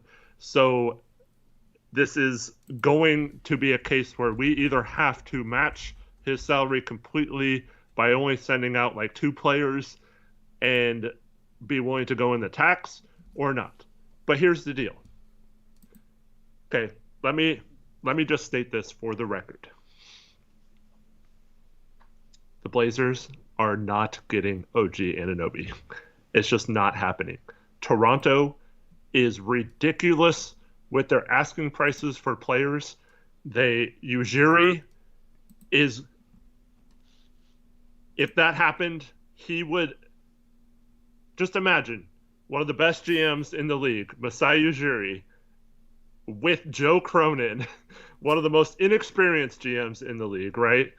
In negotiations, we'd get absolutely wrecked if we had to trade for OG and like we just were willing to do whatever it took to do it.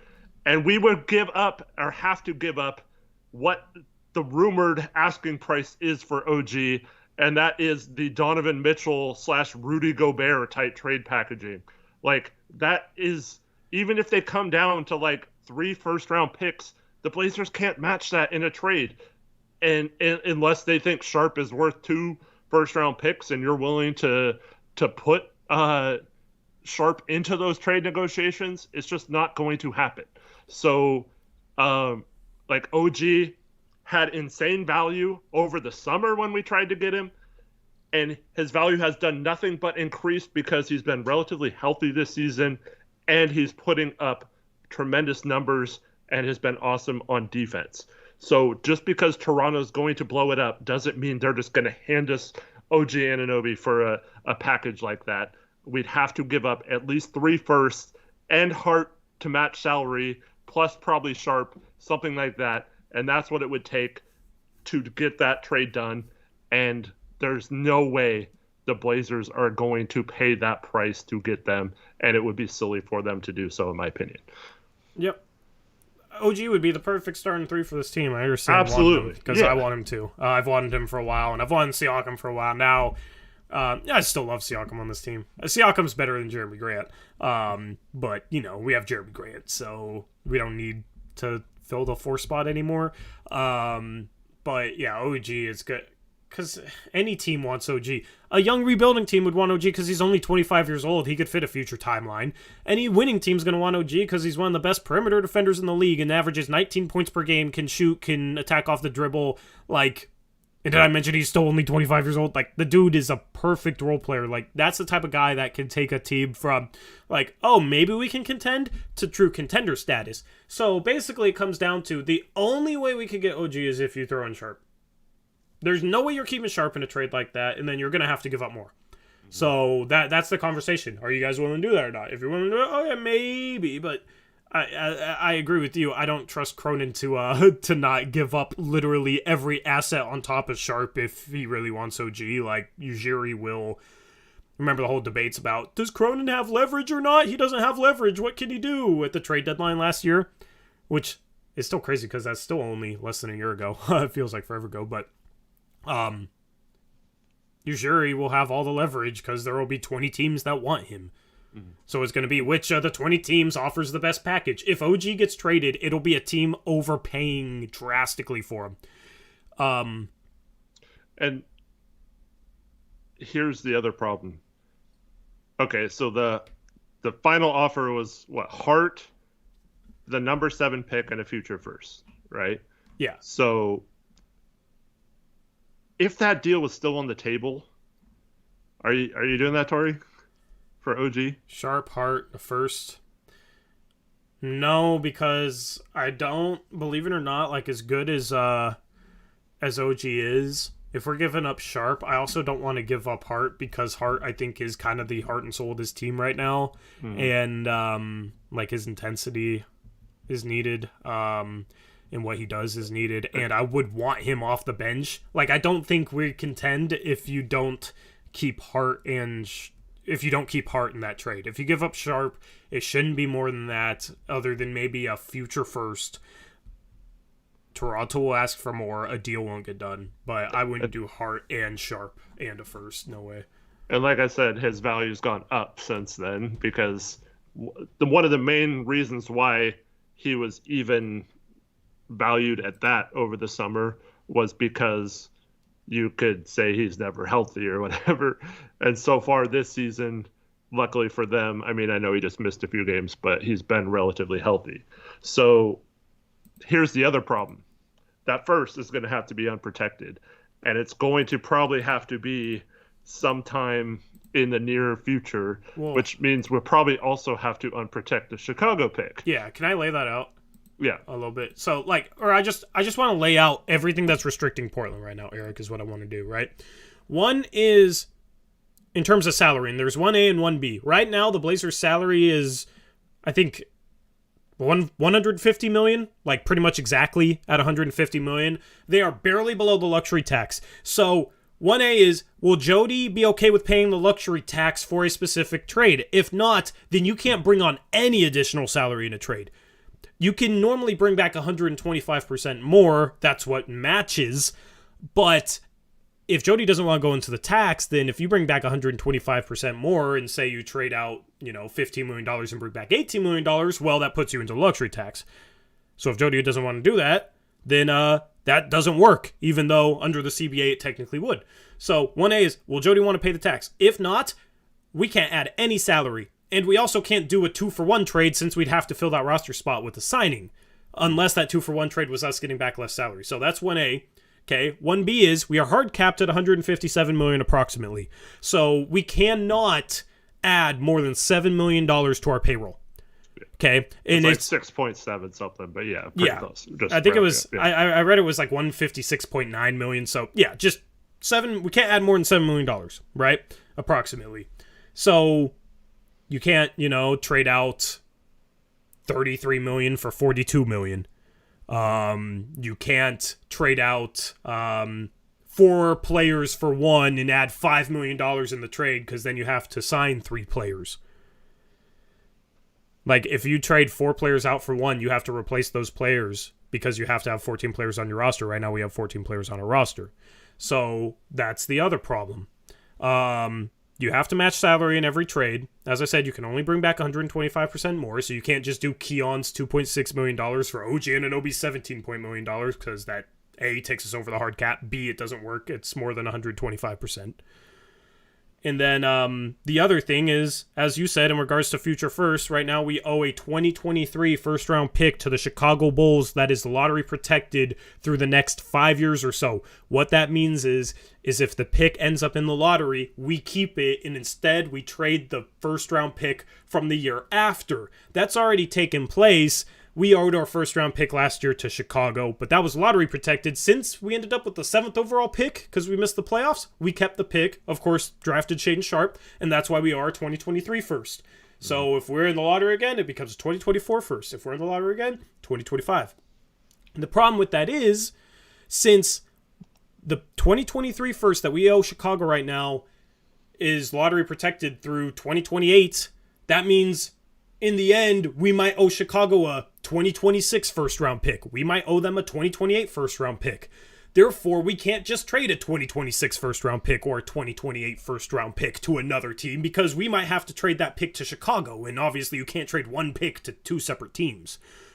So that is the problem with trading future first. In order to trade any future first, we have to go to Chicago and change the protections on that pick, which means maybe making it so it's unprotected. So even if we missed the playoffs and got lucky in the lottery and it became the first overall pick, they would still get it. That's what unprotected means.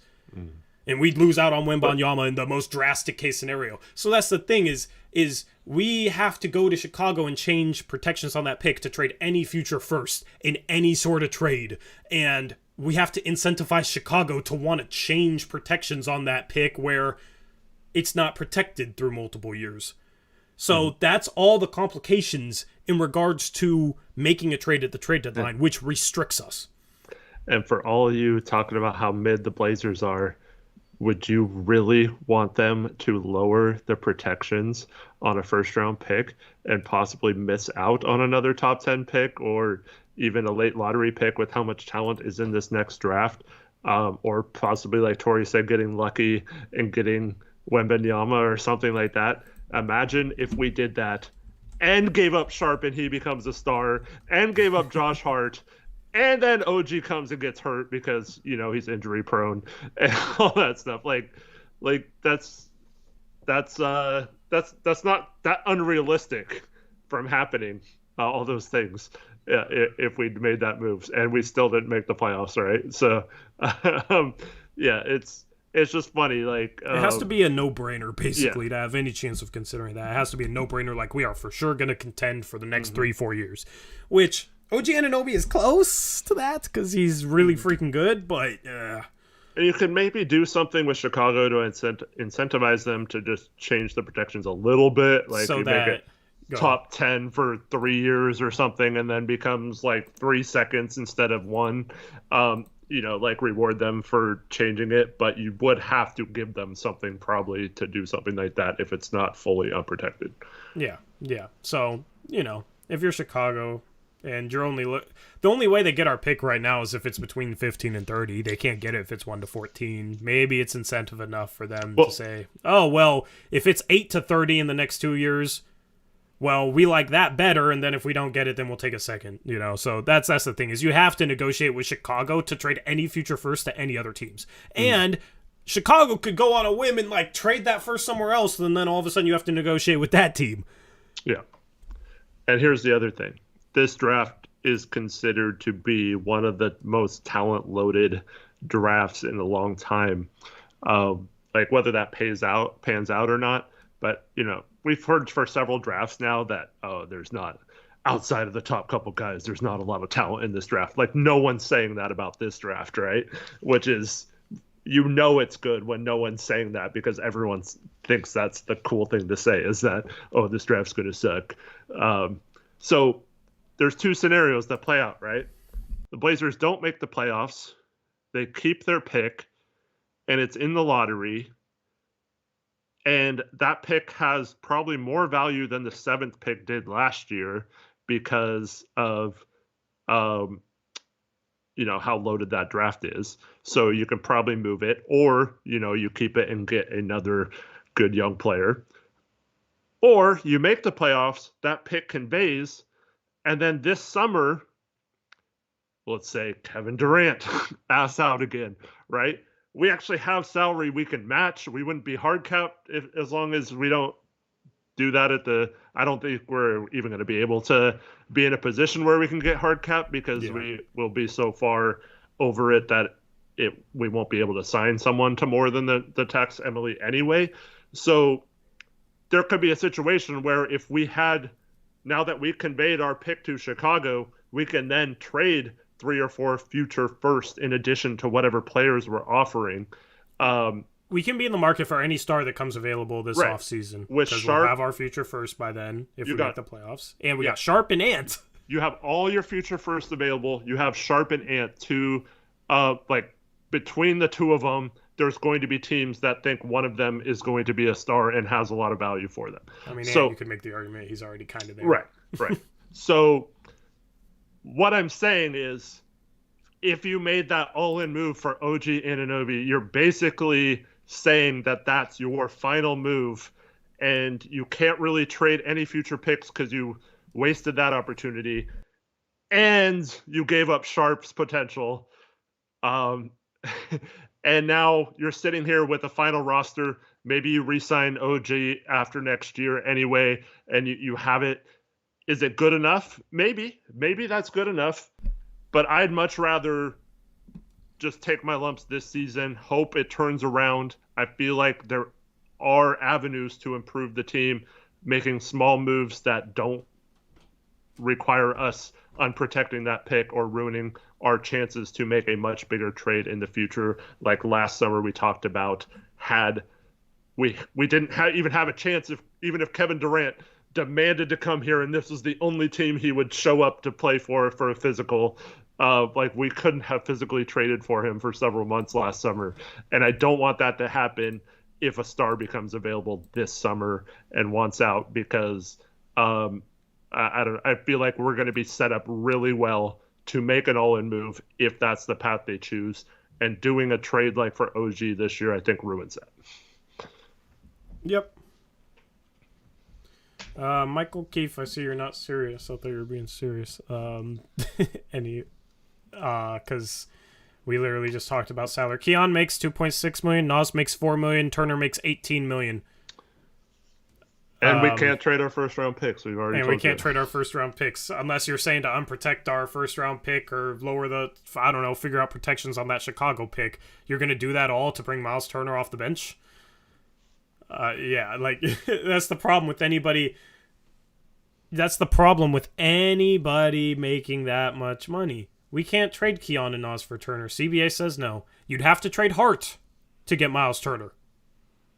You'd have to trade Hart, Keon, and Nas to get Miles Turner.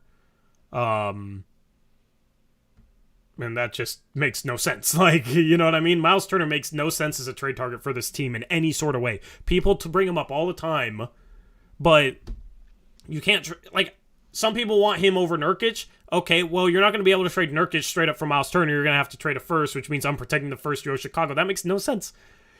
And Turner creates rebounding issues. Like, there is no way that Miles Turner will ever make sense as a trade target this season for the Portland Trail Blazers.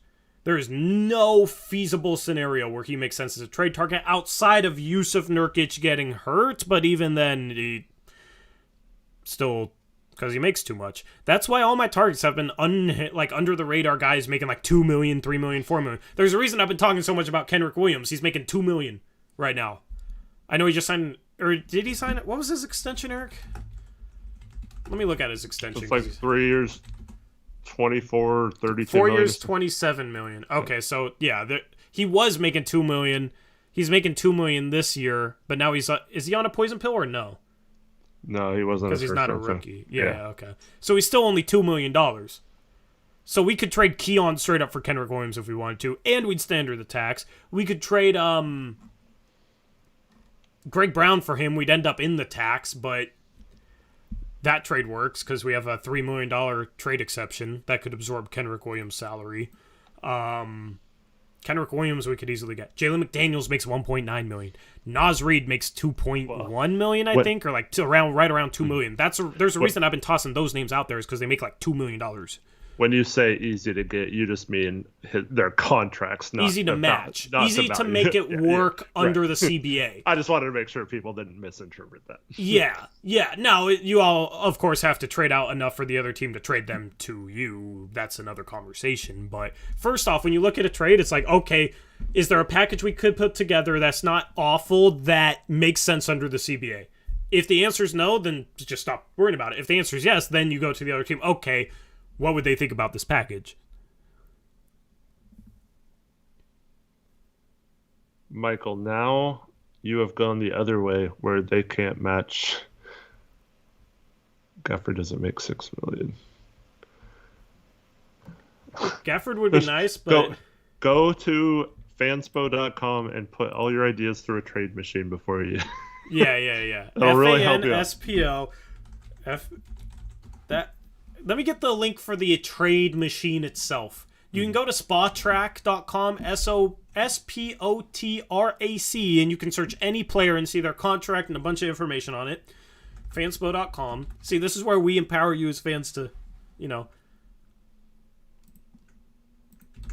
be able to give you guys the tools, to be able to figure it out yourself.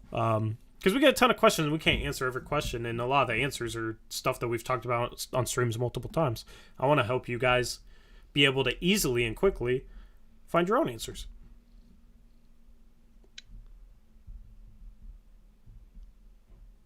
So, anyway, If you use the 2K trade machine, don't turn off trade rules. Don't turn off the salary cap. Yeah, use that to learn how to match trade. Because they do have, rules in there. They're not perfect, but Michael Keefe says, ugh, fine, I'll put in the minimal effort.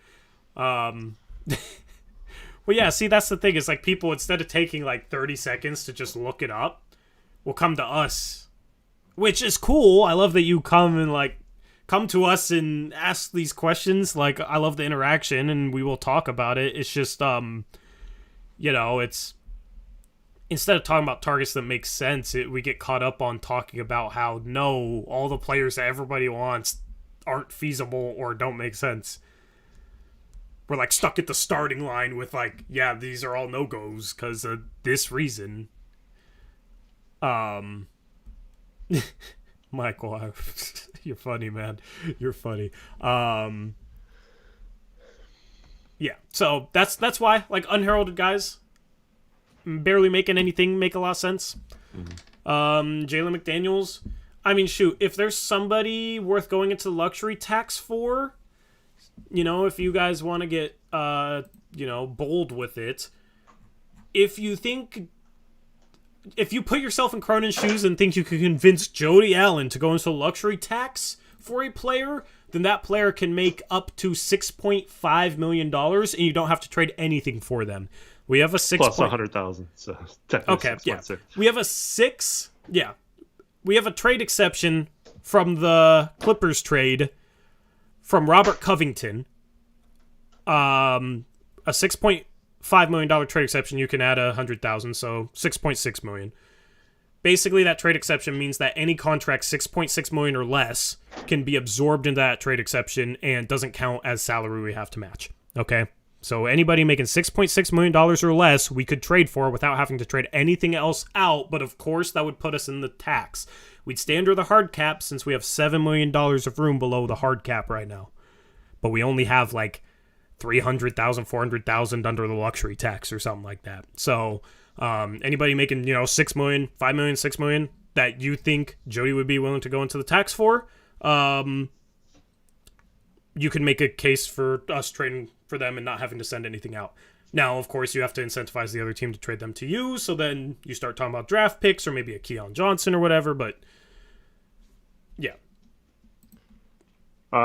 Just a second, Shaggy, I'll answer that in a minute. But so this ties back to that player from last week that I said matches that description Tori just made, is probably worth going into the tax for, and is something that the Blazers are definitely looking into and have put a lot of their eggs into that basket right now.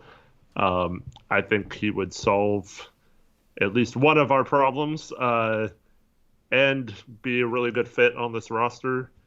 But yeah, not sure if it's going to happen for sure or not, but I know they're definitely trying to make it happen. Yeah. We will see. We shall see. And then, so Shaggy asked this earlier, and I wanted to answer it, but what are the chances Grant leaves in free agency?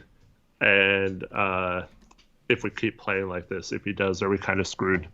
Well, yeah, if he walks in free agency, we are kind of screwed.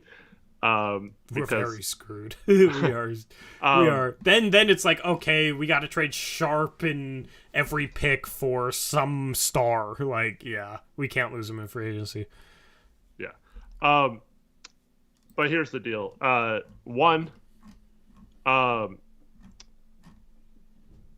Grant, he's not the type that's going to be like, oh, this sucks, we're not winning, I want out of here. You know what I mean? Like, he knows that he needs to play better too, and he's part of the team. He's not the kind of guy who's going to be like, oh, I'm gonna sign somewhere else this offseason because this sucks. Like, I mean, he just came from Detroit, so we're still a winning team. We're still above 500. It's not like he's like frustrated because we're the worst team in the league or something, and he's been unreal and he's getting no help from anybody. I mean, he's one of 3 starters who have been playing. Well, I'd include Nurk in there too, and Josh Hart. I mean, our starting lineup has been good. So yeah, and So I put the chances of him leaving at 5% because you never know for sure. But I'm also in the 80 to 90% sure that come January 7th, this is going to be a non-issue too, because that's when he's eligible to sign his extension. And I think they've already worked it out. And he could hold out for more money from the Blazers and an extra year if he really wanted to. But I don't think he's going to do that. I don't think for him the difference in that money is really worth risking a guaranteed 4-year, $112.6 million contract that he's going to sign. So I think he is going to sign that max extension on January 7th or sometime shortly thereafter. Yep. And then we don't have to worry about that, which would be nice. Mm-hmm. Which would be nice. Yep. And then we'd have all summer to use him.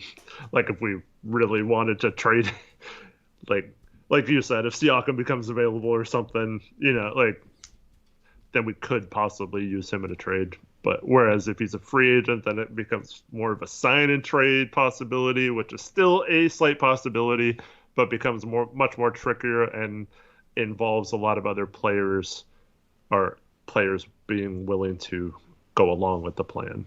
So it's tough. But I've heard nothing that he's unhappy here or doesn't like it or has regretted coming here or anything like that. As far as I know, he is still all in with Dame and Anthony, and they're going to continue to build around those three at least. Yep. I don't know. Where do you want to go with this postgame show? Chauncey was named as a finalist for the Hall of Fame today. Yeah, that's cool. It's a pretty star-studded list, though. I think pretty much everyone on the list is a Hall of Famer, so I don't know if it'll happen this year, but he's someone who has been close in years past. I definitely think he should be in the Hall of Fame. And yeah, he'll get that chance soon. Not sure if it's going to be this year or not because there's a lot of good players, but yeah, I think he should be. Yep. Michael Keefe, I think you are over analyzing things. I don't think his body language looks weird at all. I think he hates losing.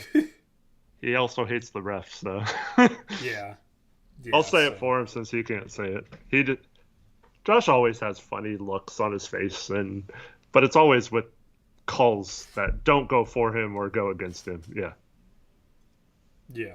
Bob and Weave says Mike Richmond on Locked On podcast seems sure Hart is going to walk in free agency. Yeah. Which I don't believe at all. Yeah, I don't agree with that at all. I know that's been the narrative that he has to be traded this year. That's been several other platforms' main talking point when it comes to trades, that we have to trade him by the deadline because we can't re-sign him. It's a case where we can. I mean, probably don't want to pay him like $20+ million a year, but I don't know. Like, I don't see another team offering that to him in free agency either. There's not a lot of teams that both have cap space and who would be willing to spend that cap space on kind of a role player versus, a younger star player or someone. So I don't think it's going to be like a complicated situation. And so this comes back to them being in the or under the tax this year, and why we say if you make a trade, it has to be for someone that's definitely worth going into the tax, because I think they know next year it's going to be impossible for them not to be a tax team, which likely means that you do keep someone like Josh Hart. And so staying under the tax this year doesn't seem like she's willing to spend money, but it could just simply be that starting next year, she knows that then this roster is going to be locked up over the tax for several years. So 3-4 years from now, she does not want to pay a multiplier on that with the tax, the repeater tax, and so that is the only thing. I think the reason why they're trying to be smart about whether they want to go in the cap this year or not. Yep. Why do people, other platforms, think that Hart is going to walk in free agency? What is their logic or reasoning for that? Like, where does that come from? Do they tell you at all where that comes from? Or is it just like, yeah, he's going to leave, gotta trade him, and that's it? Like, honest question, because I'm curious what or why that's being said. Well, yeah, people just think they don't want to pay so many players so much money. It's a business, but it's a business thing. What, like Jody's not gonna want to pay him, but whatever you trade him for, you're gonna trade him for other salaries. So I don't really understand how that even makes sense. Like, it's how it goes. It's a business thing, so there's not a reason that they think that at all. Is what I'm getting. It's a business thing on Hart's end. I mean, well, what team out there has cap space that's going to pay him a bunch more? Like, I don't understand. Like, and how do they know what Hart thinks and what Hart wants? Michael Keefe, you're just flat out wrong. I mean, have you not watched a pregame introduction when him and Dame do the little finger high five and stuff? Like, what are you talking about? He's competitive, man. Like, he plays with the chip on his shoulder. He plays his ass off, and he's like plays mad. That's always been who he is. Like, he plays angry. I don't really understand. Like, I felt like his body language looks exactly the same as it did. I feel like his body language right now is exactly the same as it was during the games he played last season. Mm. Like, what's the difference between last season and this season in terms of body language? The dude's super competitive. He takes games personally. I love that about him. Yeah. Like, I'm insanely competitive when I play, man. I will go at guys. If you watch me play basketball, you would think, like, man, he's just pissed off. Man, his body language is off or something like that, man. But I'm just competitive as hell. You've played against me, Eric, man. Like, when we play, I'll say nice shot. I know how to take a game not too seriously, but I don't know, man. He's a competitor. He's out there competing. I don't really know what to tell you. Like, if you're Michael, you're overreading things. You're completely wrong. That couldn't be further from the truth. He's playing for a winning team. This is the first time he's ever been on a winning team. He's probably a little pissed off that the Pelicans made the playoffs last year and he got traded. But he had never made the playoffs in his career, and he's starting on a team that's in the playoff race right now. How can that be misinterpreted? How many times have I heard Damian Lillard say he loves Josh Hart and Josh Hart say he loves Damian Lillard? There is absolutely no beef. There is nothing to that. You are making stuff up, and it's completely ridiculous. It is not correct. So please just stop. Yeah.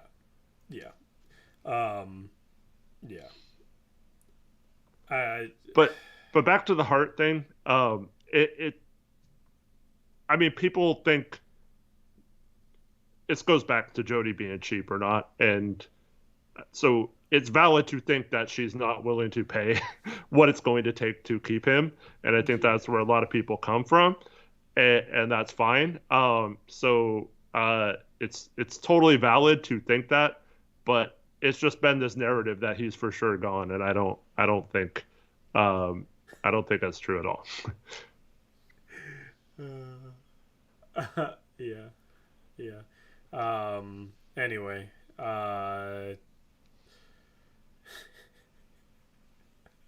we should just end this stream soon. Is what this is. Yeah, like, I don't even know what to say or where to go with any of this, dude. Sometimes I don't like, being the host So, and trying to control the ebbs and flows, because I don't even know. Like in the end, this is the last thing I'm gonna say on this. Or just let me say it. If you don't know a player personally, you probably won't have the best read on their body language and their like feelings on things. You have to listen to the guys that are around them every day. Like, nobody's giving off vibes that they have beef with Josh Hart. All you're saying is, I have a funny feeling. Like, that doesn't mean anything. Like, what's there? You haven't even said anything specifically wrong with his body language. You're just saying the way he interacts with his teammates is not as ingratiated as other team members. Like, yeah, he's not Greg Brown. Like, different guys have different personalities. That doesn't mean anything.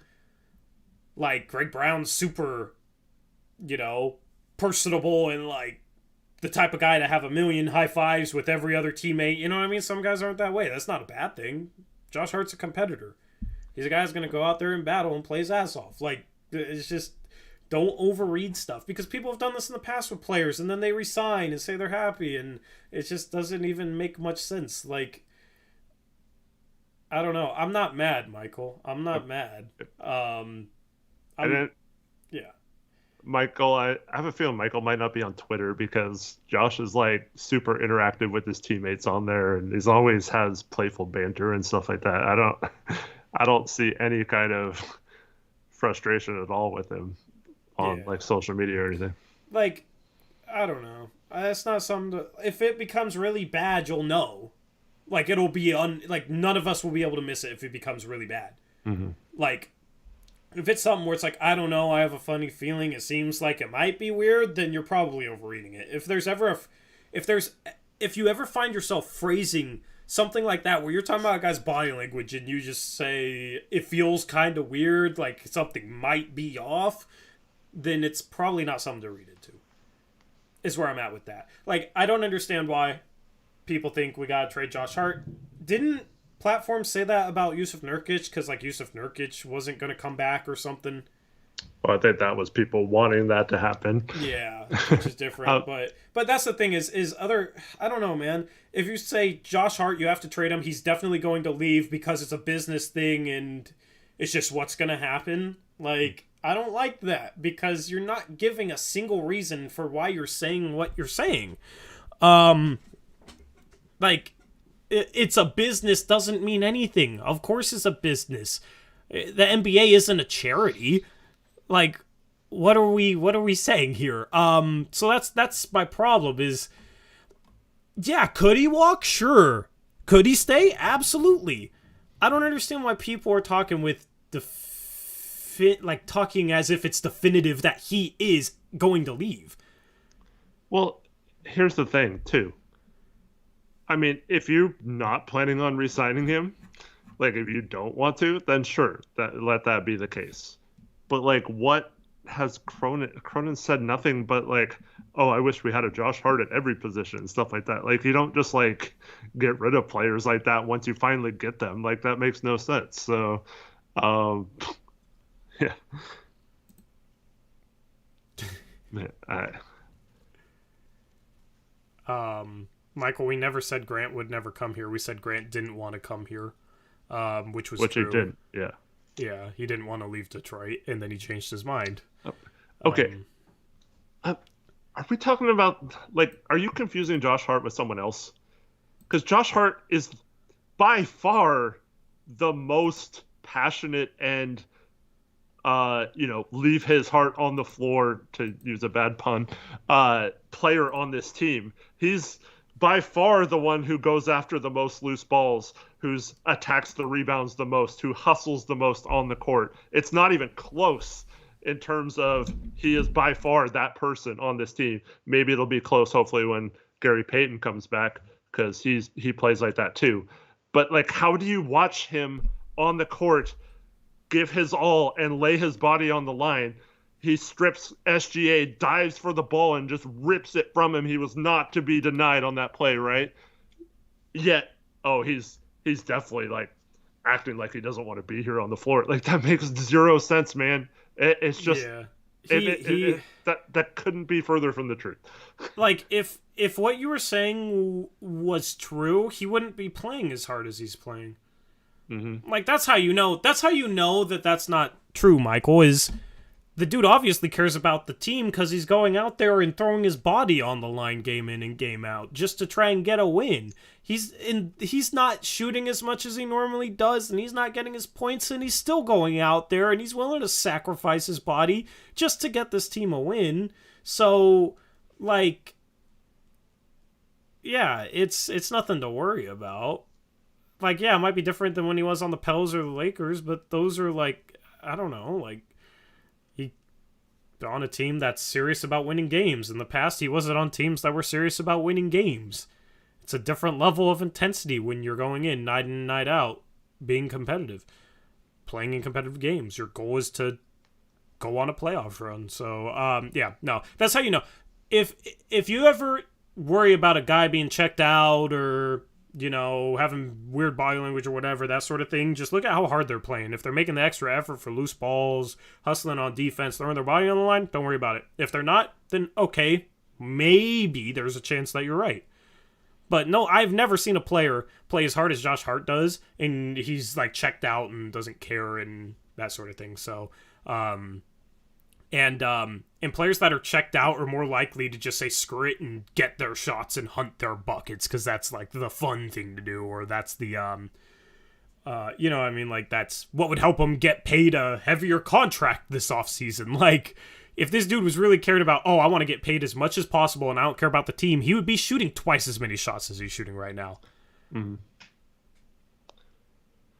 Yeah. So yeah, like that's fine. I mean, I'm just explaining why I think it doesn't really make sense and hopefully bringing a different perspective for you to see it a different way. That's why I'm explaining this. So Chris Collins says the argument is this team is not complete and needs more pieces. Outside of Ant and Sharpe, he's probably your most valuable trade asset. This is talking about Hart. And 3, he is not the long-term solution at small forward. So that's why, like, any trade thing we've said with Hart has been, is that player better than Hart? And if the answer to that is no, I don't see why you don't just keep him and re-sign him. And if the answer to that is yes, and we can get that player, like let's just say we could get OG or Mikal Bridges or something without giving up a lot of other assets, then I think you definitely do it. I'm not saying don't trade Hart, but I think the best iteration of this team moving forward is if you can not only solve some of the team's problems with shooting and defense, but also do that without giving up Hart and have him be your 6th man on the bench. So if you bring in another small forward or whatnot, but I this still bench think is automatically he's a good good. rotational piece. Yeah, this bench is automatically good if you have Hart and GP2 off the bench. Mm-hmm. In my mind, it's bro. You could have Justice Winslow and Drew Eubanks as the 4 and the 5. If you have Josh Hart and GP2 off the bench, I think this bench will at least be average, even if you don't have a good backup 4 or 5. If you have a good backup 4 or 5 and Hart and GP2, you're talking about probably a top 10 bench. That's what you want. Like, but that's the thing is, if that's the reason, like you gotta trade Hart because you need to upgrade him, then okay. I think could be a situation where you could try and upgrade him and try and keep him, but it's hard, as we've explained. You could wait till this offseason to try and do that. You know what I mean? Like, it's never so clear cut and dry, but at least that's a reason, you know. That's the thing. I don't watch other shows, so I don't know exactly what their reasoning is for that, but yeah, that's a legitimate argument. You know, if that's the case, then that's how it should be explained, and that at least makes some sense to me, I guess. But Shaggy made a good point earlier too, is I think the team was expecting Nas to run away with that role as the starting small forward, which would have possibly made Hart expendable, especially if you didn't want to pay him what it would cost to take him. So the fact that Nas got hurt and before that wasn't really anything close to what Hart's bringing to the table right now means that you pretty much have to keep Hart. And if Nas ever develops or Sharpe develops or whatever, it's a good problem to have. And Hart's still tradable in the future, even if you resign him. Eric, it's not just the team that thought that. It's like 2/3 of this community that thought that, and you thought that as well. Not to call you out, but oh man, that's why I wanted to wait and see with him. Yeah, because you never know with young players if they haven't consistently proven it. You don't know. You never know. Like, you might be able to consistently do it in practice or, knock down threes and shoot around, like knock down every shot you take, but it's different when it comes to consistently producing on the NBA level. It's really hard to do so because it's the best of the best.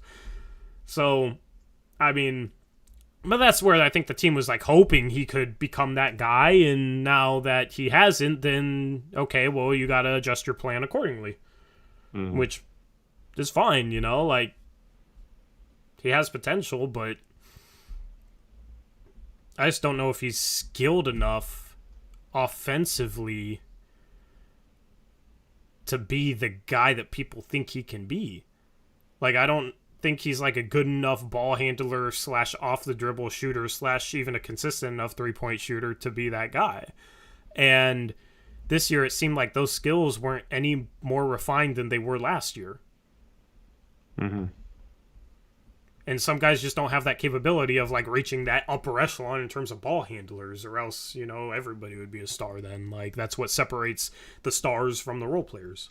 Yeah. Well, hopefully this, whether it ends up being 6 weeks or longer, this break is good for him, and maybe, sitting out a long period. I keep forgetting he could be a part of the equation later. I'm just like writing him off. Yeah, I mean, I forget about him. He's only like a month away from probably returning, so. Yeah.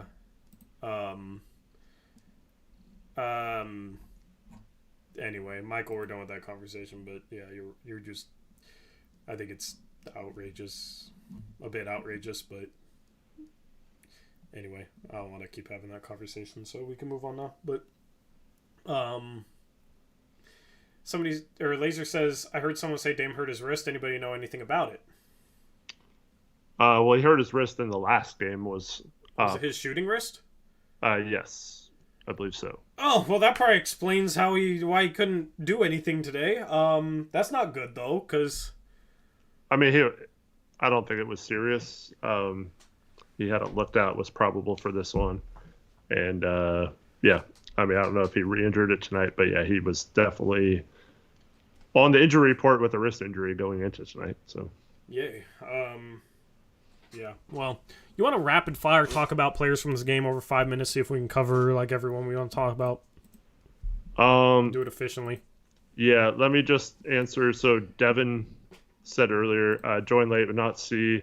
Not sure if y'all have talked about GP2 yet. Saw an injury report on TV today saying he's targeting Friday for his return. What TV show did you see that on? I wouldn't be surprised if he played Friday, but I still think Monday is more realistic. But I think he's definitely going to play within the next 2 games for sure. Yeah, it should be fun. You've been saying the 26th, so I kind of hope it happens on the 26th. Yeah. I mean, I did say that there's a chance he could play before that, but but yeah, I believe nobody else will come out with a date. I believe or come out with anything. Has always been the 26th. Yeah, so could use him next game for sure, though. For sure, would love to see GP2 out there on the court, but yeah. Anyway, let's rapid fire this players from the game today. Let's just start with the center position. I thought both our bigs were relatively good. I thought Eubanks was actually really good. His first stint was like exactly what I want to see from Eubanks. I took a lot of heat for doing a thread of clips where Eubanks was struggling from the last game. There's a bunch of clips. And it's funny how people got mad at me just showing them what reality was.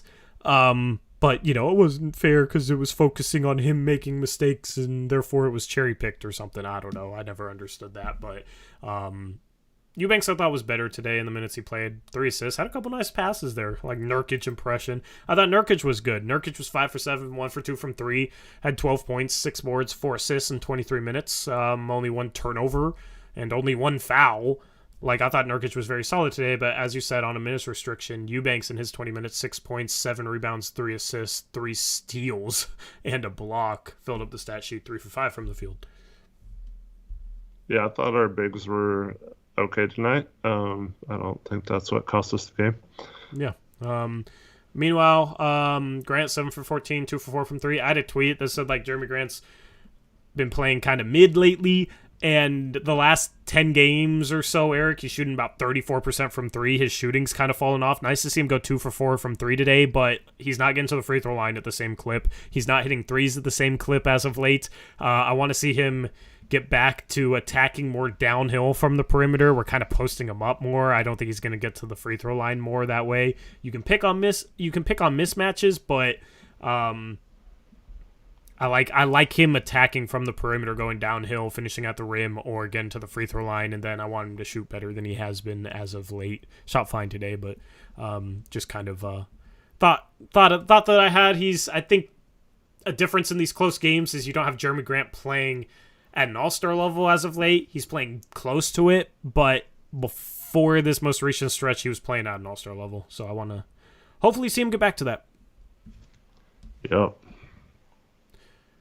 Feel free to add anything. Josh Hart, 5 for 7.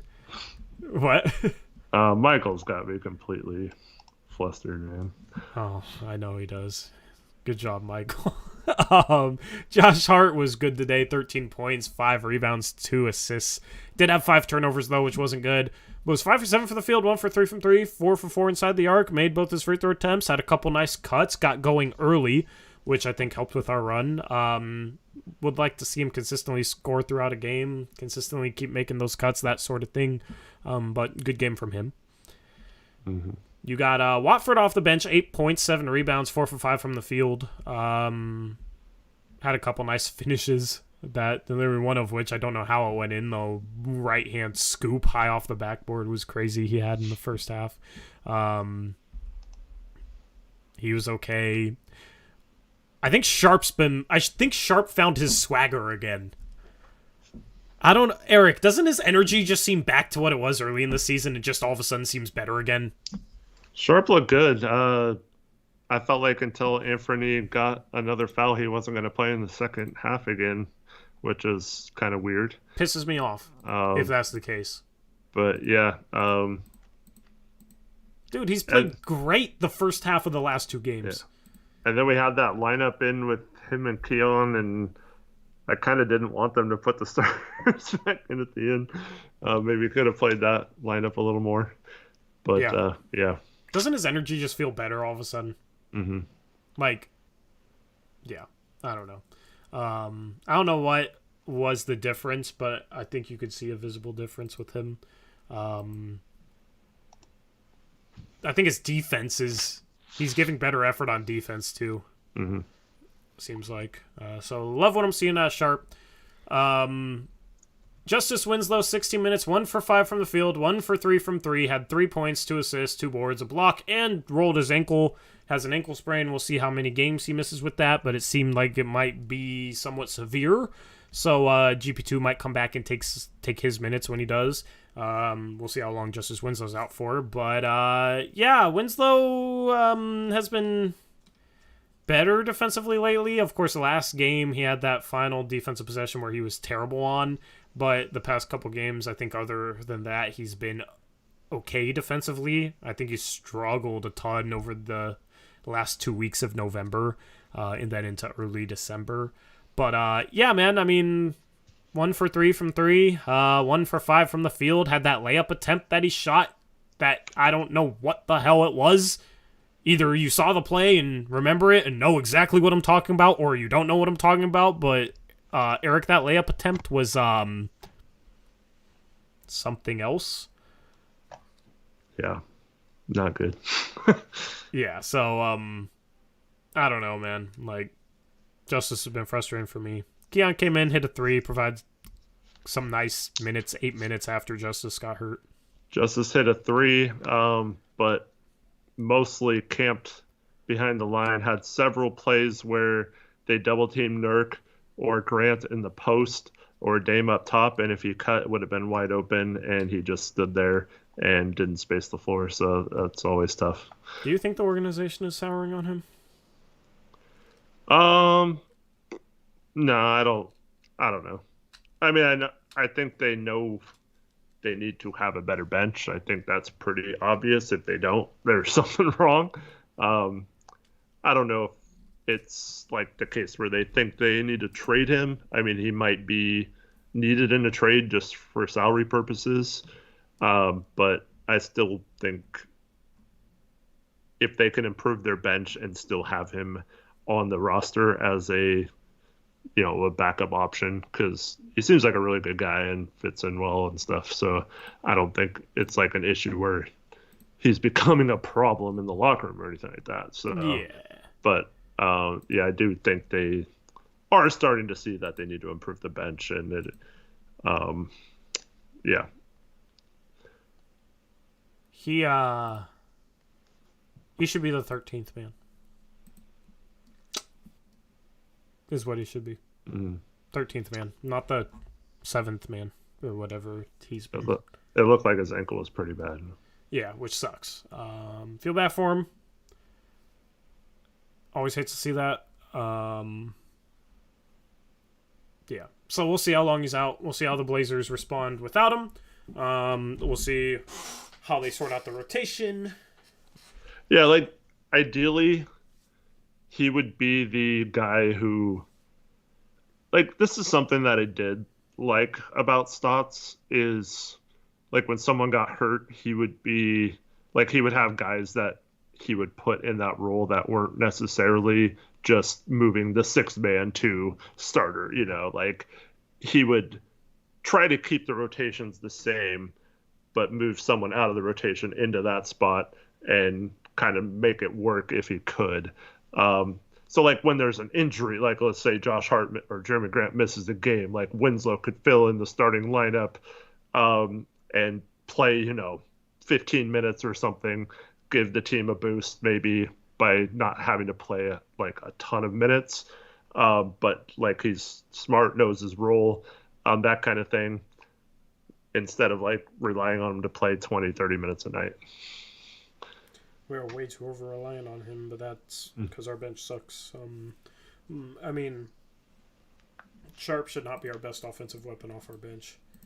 Yeah. It's kind of sad that that's the case, actually. And once GP2 comes back, Sharpe still might be our best offensive weapon on our bench, dude. Like, GP2's phenomenal defensive player and, like, plays really well off of guys, but that's my one worry with GP2 returning is if he's coming off the bench and not playing next to a bunch of talent. Like, what? Is he going to have to create off the dribble a ton? Because that's not how he's best offensively. He's best, like, cutting and playing off of guys and, go look at a lot of his offensive highlights with the Golden State Warriors last year and see how he got his buckets. I am worried that he might struggle offensively with this bench unit if we don't add more to it. We've been staggering starters with the bench lineup to try and help it out, which makes sense. But, yeah, we just desperately need to add an offensive bench piece. Just somebody that can knock down shots and or create off the dribble for themselves and others, because Winslow doesn't create off the dribble for himself. Well, I mean, just shooting would help other players like Ant or Dame, if he's in with the bench, like, get to the basket more. It's just crazy how bad our bench is, and we're still competitive, and like people are so down on this team because we can upgrade our bench. We can go out there and find somebody. If we have a good enough record, we could be a buyer on the buyout market. But dude, Kenrich Williams would be so. It's sad that I'm sitting here like, dang, Kenrich Williams would be so nice off our bench. He was 5 for 7 last game. He's 4 for 7 tonight. 7 rebounds in 27 minutes, a couple of assists, a couple of steals, good defense. I want Kenrich Williams on this team or somebody else like that. Anyway. Michael, stop trolling and trying to get Eric worked up. I heard Eric pound his desk in frustration and face palm in frustration. So Dame literally goes out of his way. He goes out of his way to make sure Ant does it. if you continue to troll, man, I'm just gonna have to put you in timeout, give you a warning, and then hide you on this channel because we can't have this freaking ridiculousness in chat, man. That's freaking so dumb. What's the point of that, though, Michael? Like I'm already like kind of frustrated with you. That's not funny, man. No fun. Eric strikes again. Yeah, you and Michael, man. I have nothing to say. I have no words. But anyway, Max, it could be Kendrick Williams, I would rather have Kendrick Williams than Jalen McDaniels, but I wouldn't hate Jalen McDaniels. Nas Reed, I would love, obviously. Like, if we just had Nas Reed as our backup center and Kendrick Williams as our backup 4, that might be enough to make us contenders. Which sounds crazy, but Nas Reed's legit. Kendrick Williams is solid two-way guy. And if you had GP2 and Sharpe, like, we're not that far off, guys. We're not that far off, in my opinion. But we're off right now. So, yeah, I got to figure it out. Anyway, let's... anything else you want to say for this game, Eric? No, it just freaking sucks. Yeah, tough loss. Losing both games to the Thunder. Had to get 2 out of 3, I thought. And then between the 2 Thunder games and the Denver one, and now we can't even do that. Yep. Anyway, I wouldn't be surprised to see the... Dude, you cannot just freaking drop it, Michael. I'm sorry. Timeout for you. God, so freaking annoying, dude. You said you were going to drop it, and then you continue to say comment after comment after comment, dude. And no, this screams, oh, I really thought this way, but I'm going to pretend I'm joking so people don't think I'm completely losing it. And so my other point doesn't get... Anyway, I wouldn't be surprised if this team comes out and plays a competitive game against Denver after these 2 losses. They're going to have a point to prove. They're going to have a chip on their shoulder. I would expect them to play their asses off on the final game of a road trip, final game before Christmas. Now, it's kind of hard to play your ass off in Denver, given it's a mile above sea level and the air is thinner up there, and it's tough in altitude. If you've ever worked out in altitude, you know how it is. So we'll see, but I expect this team to come out and give Denver a battle, and if they beat Denver, 3-3 on the road trip. My goal is 4-2. 3-3 obviously isn't 4-2, but beating Denver would be nice, and a win that would help with that tiebreaker in case it comes into play later on in the season. So just beat Denver, and we're feeling good going into Christmas. And then we get Charlotte, GP2 back, and then Golden State sucks lately. That's the last 2 games of the month on the 26th and 30th. We get some rest. I mean, that's the goal, but gotta win 2 out of the next 3. It's crazy that there's only 3 games left of December, given that there's still 10 days left in the month. But lots of days off then. I agree with Zach, though. They should have had that chip on their shoulder after losing last game.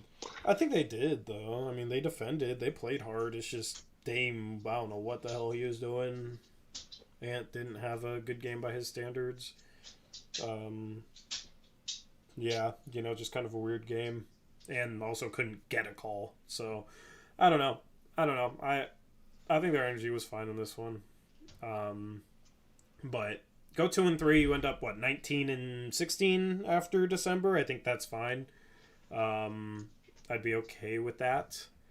And got some winnable games in January. A lot of home games, so those will be nice. Anything else? Yeah, the Charlotte game, they're going to be coming... They've already been on the West Coast for a while, so that's going to be towards the end of their long road trip. So got to win that game, I think. Yeah. But yeah, it would be nice to salvage this road trip, go 3-3, and beat Denver. Yeah. So hopefully they come out and play the whole game focused next game. Yep. Denver's one of the best teams in the West, so chance to gain a game on them. Would love to get it, but Blazers still only 3 games out first. So your Blazers are fine, just obviously a couple frustrating losses for sure. We'll be back again on, what's today? Wednesday. So we'll be back again tomorrow with Blazers Uprise Live on our second channel, Picks Against the Spread, and we'll preview that Denver game. We'll take your questions, and that should be more of a chill stream. If you're not subscribed to our second channel, Blazers Uprise Live, the link is in the description box below. So click on that, check it out. There's also a link for Discord, and there's also a link for watch party tickets. If you want to join our in-person watch party on January 2nd in Northeast Portland, we'll have a game feed live for you guys. So we'll watch the game together, then we'll stream the post-game show from there. So you guys can, watch us in person instead of, I don't know. We'll probably take questions and whatnot. I don't know exactly how we're going to set that up, but you can watch us in person instead of on your TV screen or your cell phone screen or the screen that's in your shower or wherever you watch us. So that should be fun. So definitely check out that description box and join us tomorrow, 3:30 p.m. Pacific time for Blazers Uprise Live. Anyway, anything else? Yeah, I just want to say very happy birthday to Dro in chat. Hope you had a good birthday, and sorry the Blazers lost for you. Yeah, your dog's also wishing him happy birthday as well, so that's nice. Yeah. And then, happy birthday, Dro. Anyway, we got stream tomorrow, post-game show on Friday, then we'll be off Saturday, Sunday for Christmas, and then we have like 2 games in 9 days after that, so it'll be nice to have more off days, because everything's been off the rails as of late, for better or worse. I know a lot of you guys are entertained by it, so it's probably for better. I think. Anyway, yeah, looking forward to the rest of the year and hopefully getting a win in Denver. And I look forward to being the one to no, I won't do it. I don't care. I was gonna put Michael Keefe in a 5-minute timeout just to do it. Actually, screw it. I'm going to do it. No, it's fine. I did it. We're out of here anyway. Anyway, Eric. That's it, right? I think I've asked you this twice, but... See everyone tomorrow. Have a good night. We're out of here. Have a good rest of your night. Blazer will be fine. We're on this roller coaster together. Blazers Uprise Live tomorrow. Until then, as always, peace out. Go Blazers.